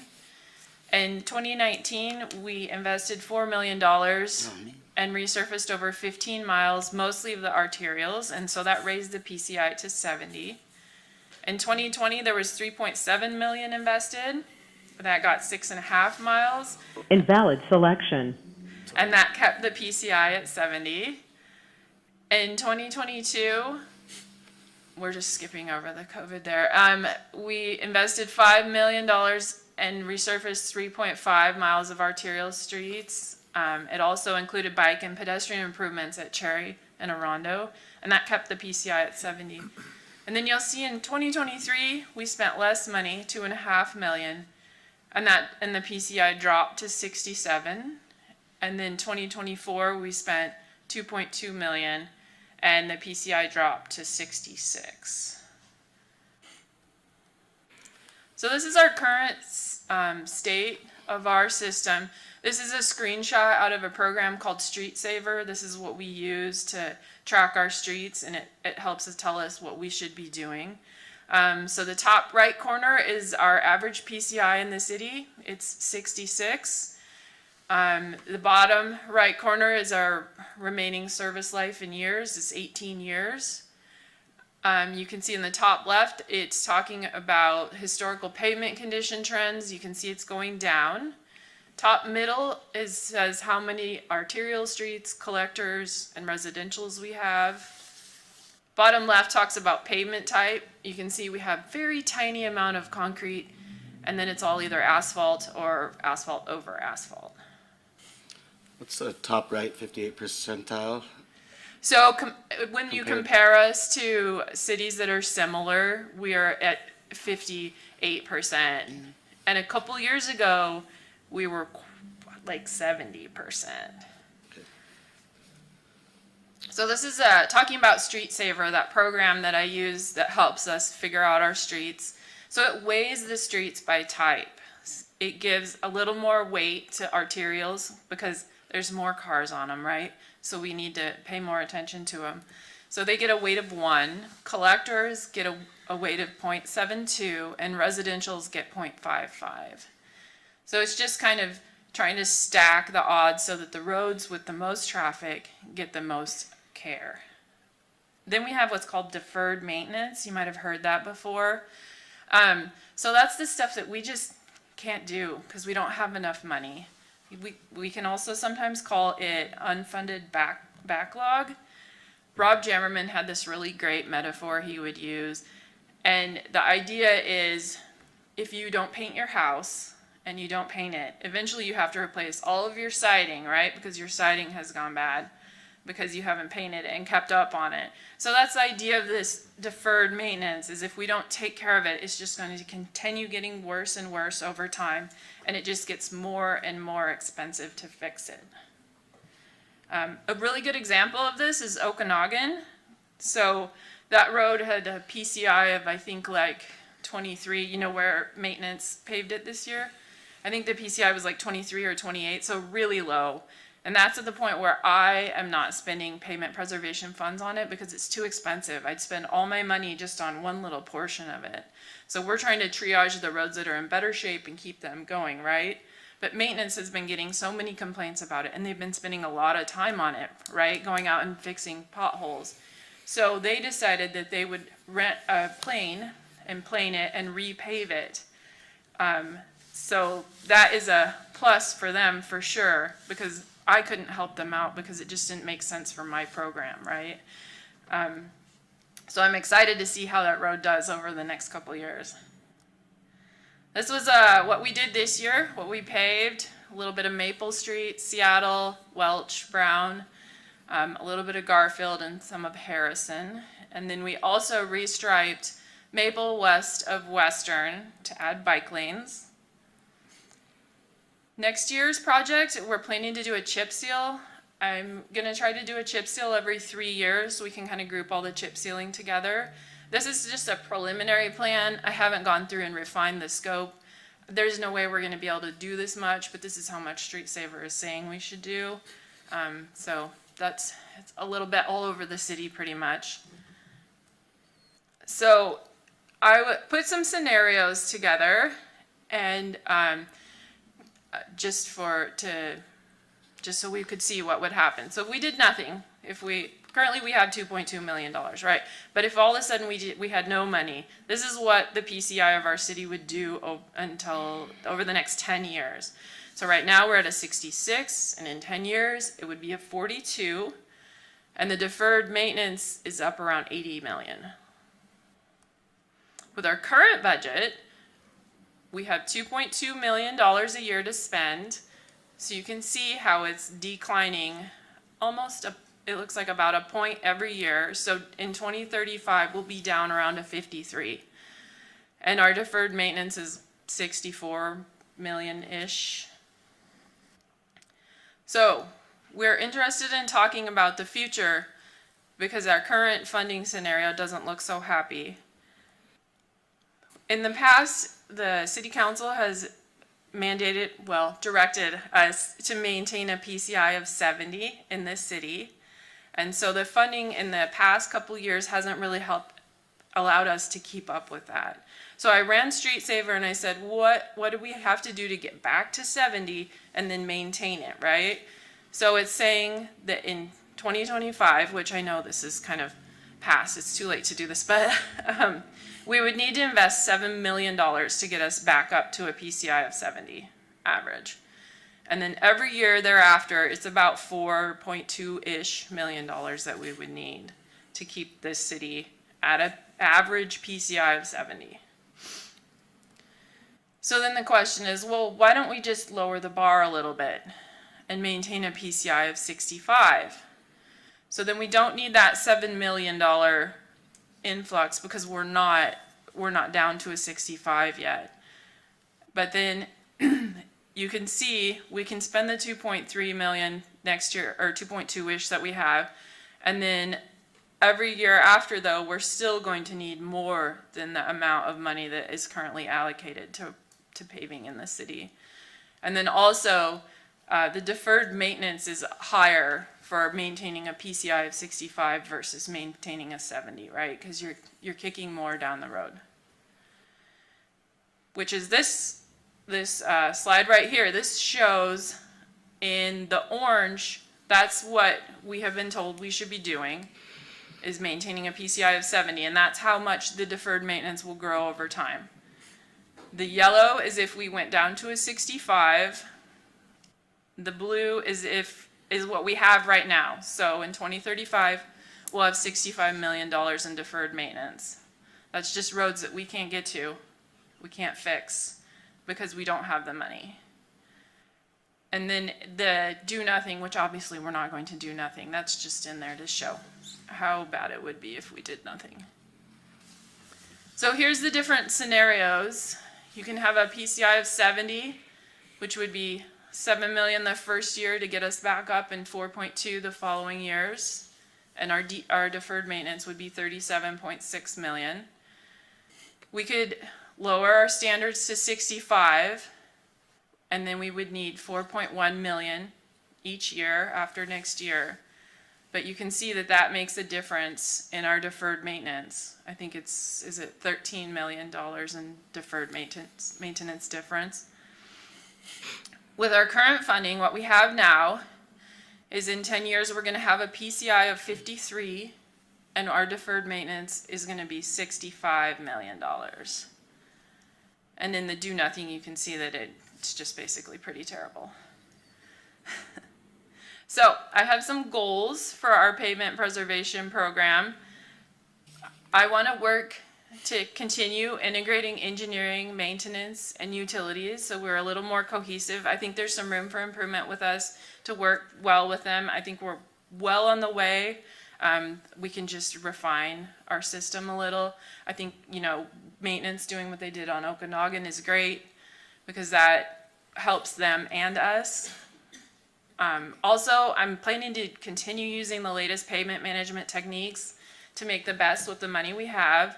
We went up on Tuesday and we were checking out Leavenworth's doing this interesting scrub seal project. So we went up and took a look at that to see if it's an option. And then my third personal goal is to fund the previously approved pavement preservation program goal of maintaining a citywide average of 70. I want to do the job that was given to me of maintaining a 70, and so I would love to have the money so that we could do that. Before I hand it off to Brad, are there any questions? Yes. Of course. So if the planing is successful, that's something we rented the equipment and did ourselves. Does that save some of these, the dollars that you have projected? In other words, would it, if it works out and we can use that on future projects, would it reduce the needed dollars? In other words, we could stretch our dollars to go further. Yes, in theory, for sure. I guess I wasn't running my scenarios with that in it because we're still kind of in the initial phases of trying to that's figure why I out was curious how if that would effective. Yeah, affect it. but there are also labor limits on how much work our crews can do, and so we need to stay legal in that arena as well. So they definitely can help. Just there's a limit on how much they can help. Okay. Mr. Wacholder, is it something you could address a little bit on that subject? Because I know you're involved with that. Yeah. No, thank you, Mayor. Councilmember Huffaker. So Aaron Kelly ran some numbers, and it's about a 50% savings if we pave with our in-house crews. However, to what Charlotte alluded to, Brad, is our day labor limit 150,000? Somewhere in that area. It's roughly around $150,000. So we're not able to perform work valued over $150,000. So that's one key component of it. And two, the street maintenance division, they can only dedicate approximately 5 to 7 weeks to a paving window because they have other duties they need to perform. So we're limited on both day labor and just labor resources internally. But there is a savings opportunity there. So, but if we just use it as a tool for like the Okanagan situation, things like that, it could help us. Yep. And then the other question I have is there a place that you plug in the current price of oil and see how much that changes it? Because I know the price of oil really affects the price of asphalt. Right. We don't, it can be pretty volatile, so we try to just like chug on steadily, but we do reevaluate it every once in a while and make sure that our estimated numbers in here are accurate. Okay. Yeah. I was hoping it had a factor in there, and so when you saw the price of oil starting to drop, we could do more projects, and when it's skyrocketing, we can kick the can down the road for just a little bit. till it comes I down. think it's so volatile that you would have to be able to turn on a dime, and that just, this is a big bureaucracy, and we just don't move that And fast. I think unfortunately too, I haven't been here yet that I've seen the price of a ton of asphalt be cheaper than it was the previous year. It's just never gone Even down. though the price of oil goes down. Yeah, they don't Once go they get back up there, down. they don't go Yeah. down. Besides oil, every other Dirty commodity dogs. involved with manufacturing a ton of asphalt has also continues to climb as well. Okay, thank you. Yeah. Okay, fine. I guess my question kind of relates a little bit to put a finer point on what Keith was talking about. If we were to maybe not maximize, but use 50% of the labor to do some of those, the Okanagan streetscape, what percentage did we use for that of the labor maximum? Am I making myself clear a little bit? So how much more could we get done if we were to maximize that? Yeah, good question. And I do believe the limitation on Okanagan and Walker was primarily driven by the budget. Sure. So I don't have the exact figure off the top of my head. I'm going to just totally estimate on this. But based on Okanagan and Walker, I mean, it's probably somewhere in the around 50% of our day labor limit. Okay. Maybe 40. So we So could it's do not 2 more projects similar to that a similar, year. yeah. Okay. And again, that's just a rough guess, Yeah. but just to give you an Not idea. holding you to that, just, yeah, okay.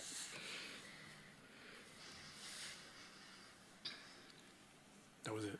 I'm done with it. Are your numbers based on today's, like, are you taking in Inflation is built in, yeah. So on the one graph, I have to get in my head for a second, but it basically is like, you said $14,000 difference, but if you had $7 million over 10 years, I almost think it's close to a break-even point. I know it sounds weird, but. You're talking about this one? Well, no, it's the one that had like 13, if you started off.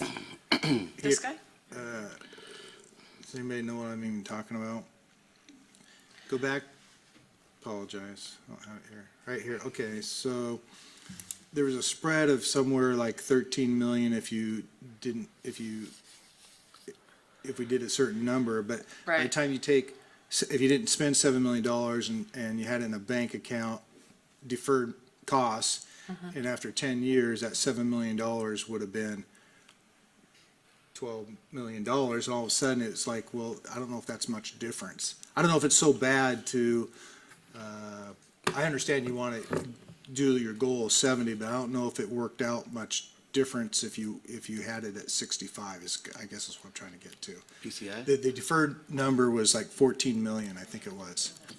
Well, the difference there between That 50 and stack- this- 37. This stacked them, yeah. Yeah. Well, and I just want to point out that 70 is kind of the industry standard for Yeah. what you want your roads to be at. It wasn't a wild guess number that No, you no. folks picked. But that difference there, if you didn't spend, I guess we are spending 4.1 at the beginning, but if you didn't spend 7, you had 7 million in the bank, after 10 years, it'd be, 12 million or whatever.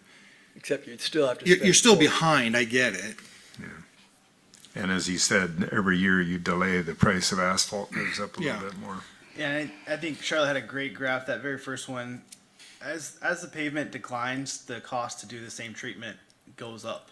So if you defer it, the same thing that would have cost, the $10 a square yard now is gonna cost $13 a square yard. Well, there, right? yeah, there's So a, it's- there's, yeah. there's a And- point where you just did the worst thing in the world. If you just let everything go, you're gonna be spending, you can't afford it, right? That's right, and Basically. that unfunded backlog, it's just that many more streets that looked like that one that had tons of crack seal all over it. We're just gonna have more disparity between things that are in the very poor category and then in the very good. So I think, Charlotte's doing a great job with the program, trying to look at it as an overall network to keep as much of them at least sort of in that upper middle range so that, we can have a consistent view and condition of our streets. Mr. Posenjack, you can talk to us a little bit about some financial options, is that what's going on? Well, we're gonna bring Charlotte back up here in a minute. I'll stay close. Stay close. All right, well, my presentation, I thought we were launching this. There we go. My presentation is not as cool looking as Charlotte's, so I had to spice it up a little bit, but for an Yay, accountant- dollar signs. For an accountant, this is spicing it up.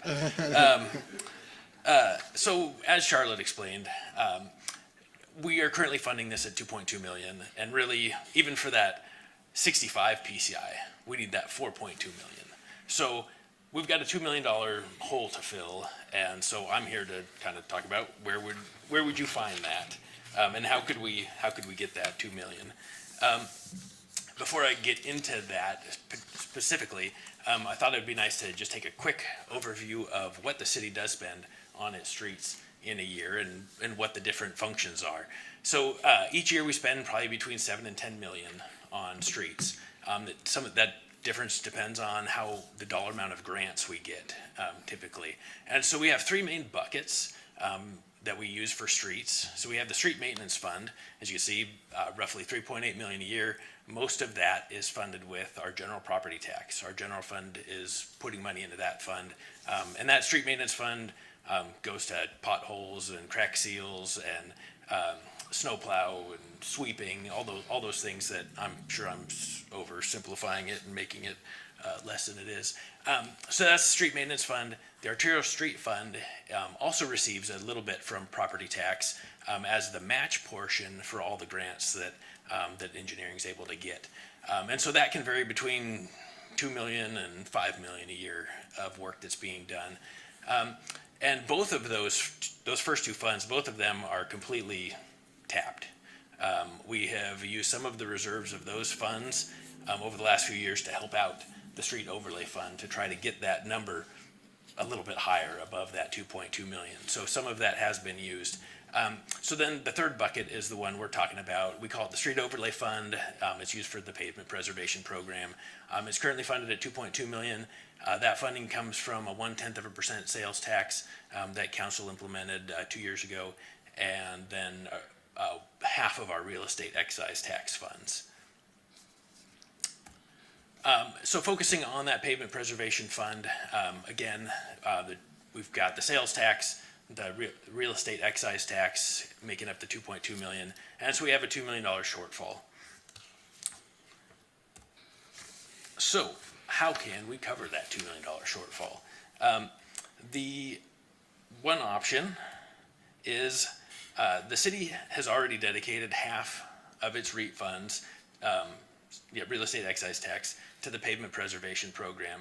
We do have another 500,000 that is not committed to anything, but this portion of the REIT funds can be used for many things besides streets, for parks, for city facilities, and for infrastructure, and streets, parks, facilities. So we kind of like to keep that uncommitted. Also, that 500,000 doesn't even come close to filling that gap. Another option of funding is vehicle licensing fees. When the council implemented that 0.1% transportation sales tax, you also repealed this $20 car tab fee that had existed and everybody hated. But one option to get to this could actually get there. The council over several years could implement up to $50 vehicle licensing fee.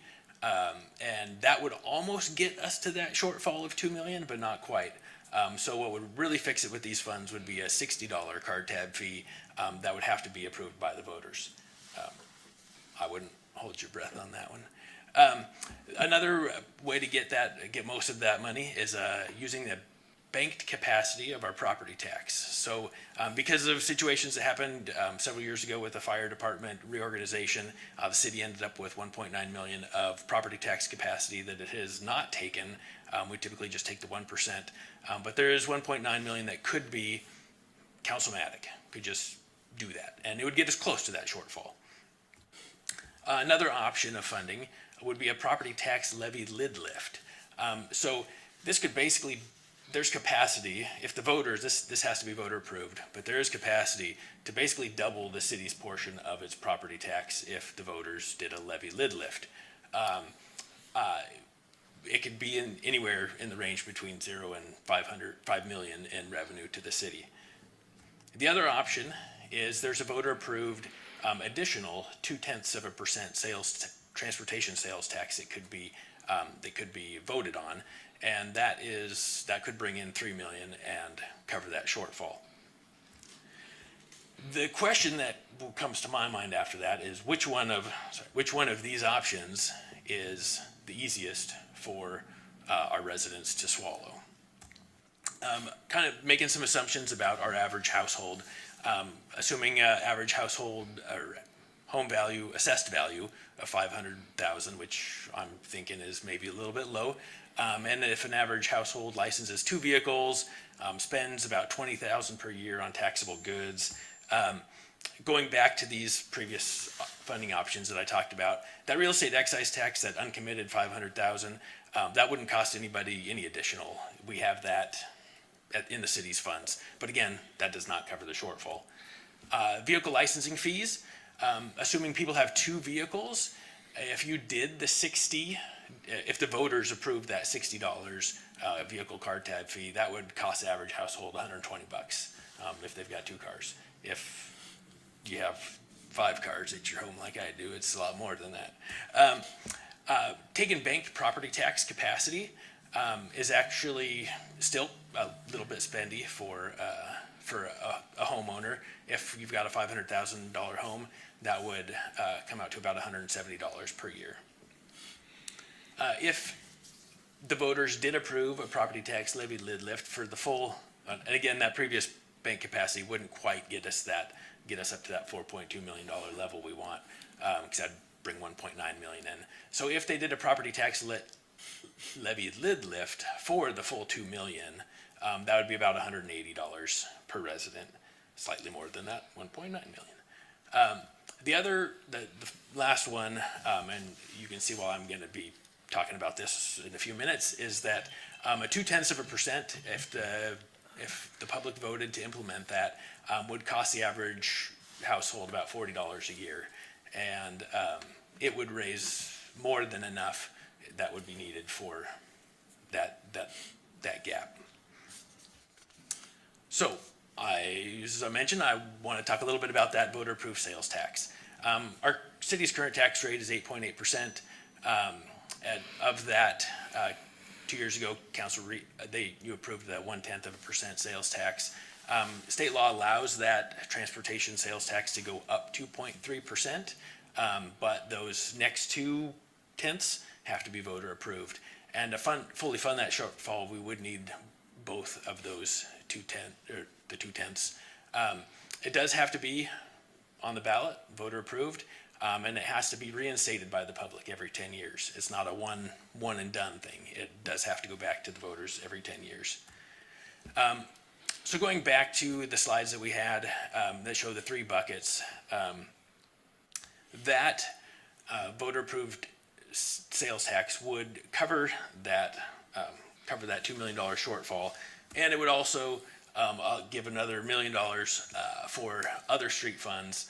And I know I might be making light of an extra $1 million with that slide, but that $1 million could be used for other street maintenance items. We've got sidewalks, we've got ADA ramps, that asphalt. Trying to find money for that asphalt planer, just as the future continues with our streets. Yes, we have a $2 million shortfall, but that we're just going to need more funds as time goes on, and that $1 million would get there. Let's see. So, just kind of out of curiosity, if you would like to see, over the last few years, many cities have implemented and renewed this transportation sales tax by vote.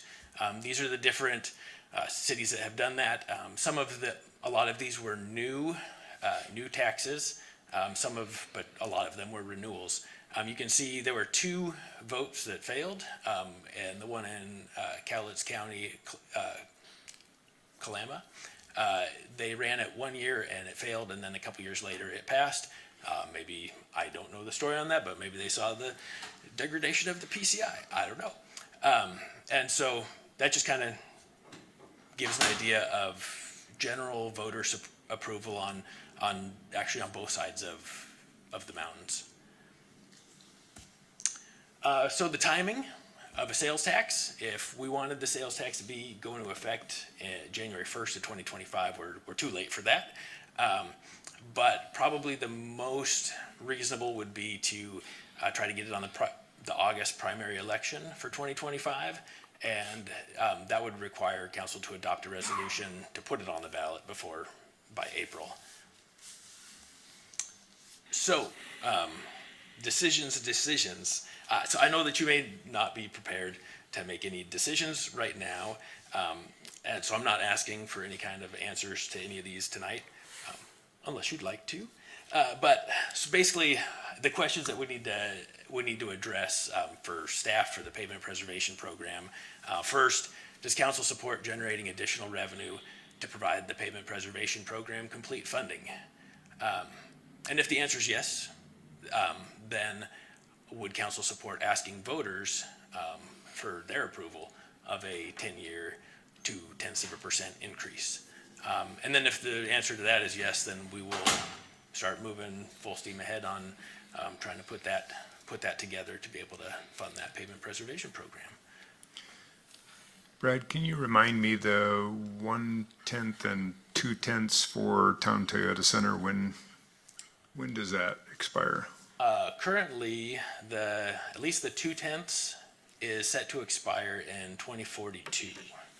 I don't recall if that 1/10 is the same, but there's a 2/10 that is just on City of Wenatchee residents, and that is currently set to expire in 2042. 42. That's not at going the end away of their anytime bonds. soon. No. Well, I do think we do need to preserve our pavement, but I think the citizens need to have a say in it. So I think it's something that needs to go to the vote of the people. We had a committee of citizens several years ago to look at the pavement preservation, and the one thing that I was disappointed that didn't come out of there was an education piece for the public. So we get to see this great presentation, but our voters don't. And I think we need some education before we go out there and ask for this. Absolutely. But I think the people deserve the right to have a vote in it. And I think that's the right direction to go, is putting it out for a vote for a 2/10.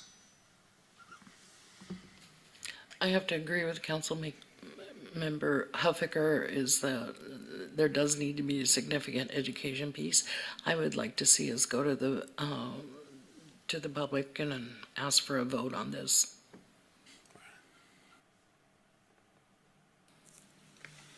That's the least, that's the best cost-sensitive one to our citizens, right? Because it's going to be people that are visiting that are going to be paying also. Yep. But yeah, you'd have to have a reach out and education piece and have the city council behind it. But again, this was like a, where we're at, what are we going to do about it? And Absolutely. is there other comments? I'm just curious. I mean, this is the Yeah, first. I'm amenable to that approach. It Yeah. seems reasonable. I think we have maybe a little bit of direction even tonight, which to be honest with you, we're shocked at. It's like, okay, we weren't sure, but it really is clear to sit there and say, let's spread it for everybody that comes visit us and preserve our roads. But definitely has to be a big time education piece, and it have to be every city council gets behind it if we pursue it. And we got a lot of time to put stuff together. Yep. So I think you're seeing a little direction here tonight, which. And we can start working on that and come back at a work session or something and talk in more detail about what that looks like. But yeah, we certainly didn't want to go deeper down the rabbit trail without council support. Around those, I mean, I think the question that you would get is, how do we know that it's just going for, that's. One of the things. That's part of that education. Right. Exactly. Yeah. That's the question, isn't it? And with these funds, the state statutes say these can only be spent on transportation. Yeah. And we have the state auditors who come in and make sure we are spending these restricted funds on those purposes. So that's the answer. definitely the education that. And we just heard it, now we need everybody to hear it. Yeah. Yep. Yeah, and I think as Brad and the mayor mentioned, this is the first kickoff discussion, but we can definitely talk about putting together the community outreach plan. What does a timeline look like? How do we keep the council, in communication throughout the process and kind of put together a timeline, budget, those kinds of things, and bring that back for further discussion, just to make sure that that includes the types of things. Because that costs some money too. Yes, okay. I promised we'd ask Charlotte some more questions. Does anybody have anything for Charlotte? Please.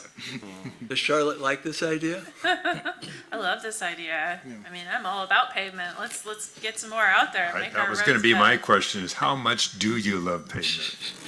Well, I'm an engineer, so it's a very nerdy amount. Well, great presentation. Yeah. Thank you both so much. And it's exciting. Thank you very much for your support. Reports. Feels like it's 8:00, but it's probably only 6. I'll be quick with the mayor's report. I want to give a big shout out to Linda with the AWC legislative agenda. I'm not sure if you want to talk about it, but they go back every year, and the fiscal sustainability they're promoting for our cities and public safety, and I just think it's really impressive how you guys put this together. And thanks for all your work on that. That's coming back. Thank you. Yeah. There is some also nominations are open for the Wenatchee Valley Uplift Awards. I'm not sure if you guys know much about that, but it's Valley Uplift Awards. And it's making significant contributions to the work protecting civil rights, promoting social justice. There's a deadline date on that of November 8th, so if you have somebody you want to just kind of throw that out on your social media or whatever to see if you can get that, get some nominees in. Laura, can you talk a little bit about the Washington State Trails Conference? Would you do that for us? Anything else I'm missing? That'd be great. Happy to. Yep, the Washington State Trails Conference will be here in Wenatchee next week. The third, fourth, fifth, if I'm not mistaken. So big deal to bring that kind of people to this valley to share what we have, but also to talk about how do we continue to sustain trails. So if you are free or available, you know, to register for that. Again, it's a content-packed agenda. So really encourage you to take a look. On the social media side, a couple of months ago, you all approved a social media policy, and so I am happy to say we are live on Instagram. So if you would like to follow us on Instagram, we're at City of Wenatchee GOV. And then last but not least, the Opioid Abatement Council has released a request for proposals for the use of opioid dollars. Those are due by October 11th. I know the chief and the mayor have reached out to a couple of local agencies and encouraging them to apply, but if you know of any, I'm happy to send you the eligible expenses.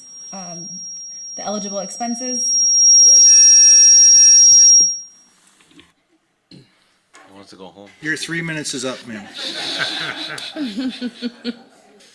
No, but if you have somebody, you know, that's that money we received from the drug companies, and now it's time to do something with it, but there's certain categories and stuff, and I know we're gonna have some presentations.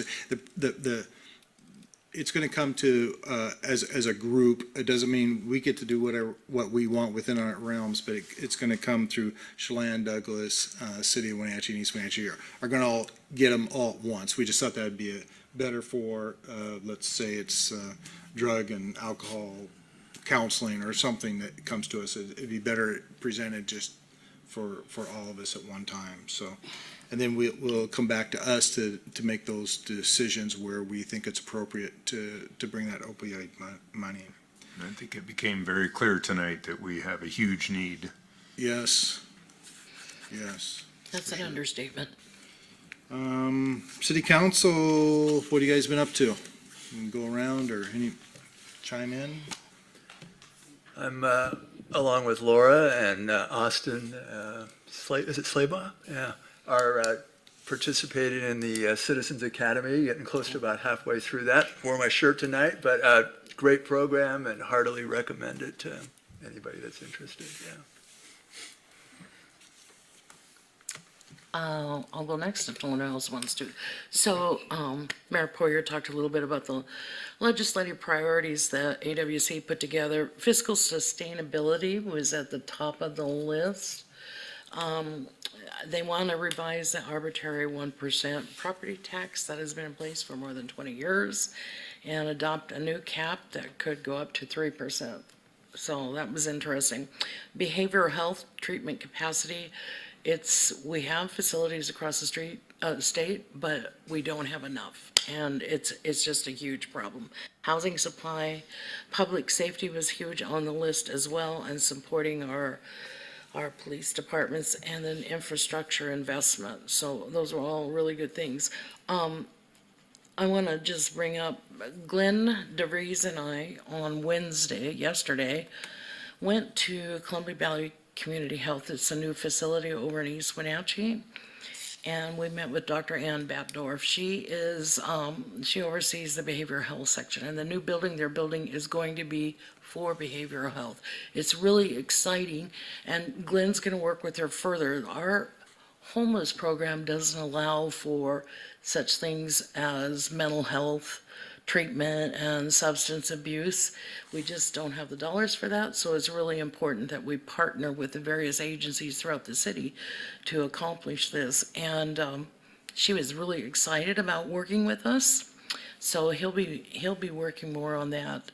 And then also she mentioned an agency called New Path, which they do a lot of treatment for substance abuse as well. They have group support for both English speaking and Spanish speaking. They do individual counseling as well. So she's going to connect Glenn with them. So it was a really good, really productive meeting. Anytime we can reach out and get more assistance, that's really important. And the new building it's all going to be behavioral health in that building. So I was really excited. I came out of there really pumped and feeling good about it. Because like we saw tonight, we do have a problem, a serious problem. How much is Chelan Douglas Health plugged into that? I don't know. I can't answer that question. Charlie, can you answer it? And did we ever resolve why we didn't get our turn to be on that committee instead of Are you East talking about Wenatchee only? Chelan Douglas Homeless Chelan Task Douglas Force? Health- No, Chelan Douglas health district. Oh, the health district? Because I they were don't gonna know. switch. It's gonna, I think Mayor Crawford's been on it 2 years, and then I believe City. 2 or 3. Yeah, then City Wenatchee's Two, I the, think, because Has they it just been they two? took me off of it, and then they said it was an East Wenatchee. I Yeah. think that was 2 years ago. Yeah. I think we're overdue. That's a good point. Okay, I had an excellent time on Friday. I attended the teen night, which it was at Eastmont Park, and it was an event where law enforcement officials played soccer against the women's Wenatchee All-Stars. And it was an exciting tournament that our chief was the goalkeeper, and he was our leader, and we had officers from the Chelan County, Douglas County, and East Wenatchee. We had a great time playing soccer. You should have seen our chief. He was amazing, an athletic goalkeeper. He did beyond what was supposed to be his beyond. And I cannot explain how much effort he put in as being a goalkeeper. Kudos to him. He saved some goals, and we gave the opportunity for the woman to win the game. oh, how bad did you guys get beat? Okay. Let's just say that. Who's next? Anybody else? I think that's how we should end. Yeah. All right. I will give a shout out to my mom, who's actually sitting there. Thank you, Mom, for coming. And meeting is closed. Oh, we need a motion. Make a Oh, motion that we adjourn the meeting. Second. there's a motion, a second to close the meeting. All those in favor say aye. Aye. All those opposed, Aye. motion carries. Oh, thanks, Chelsea. Everybody have a great day.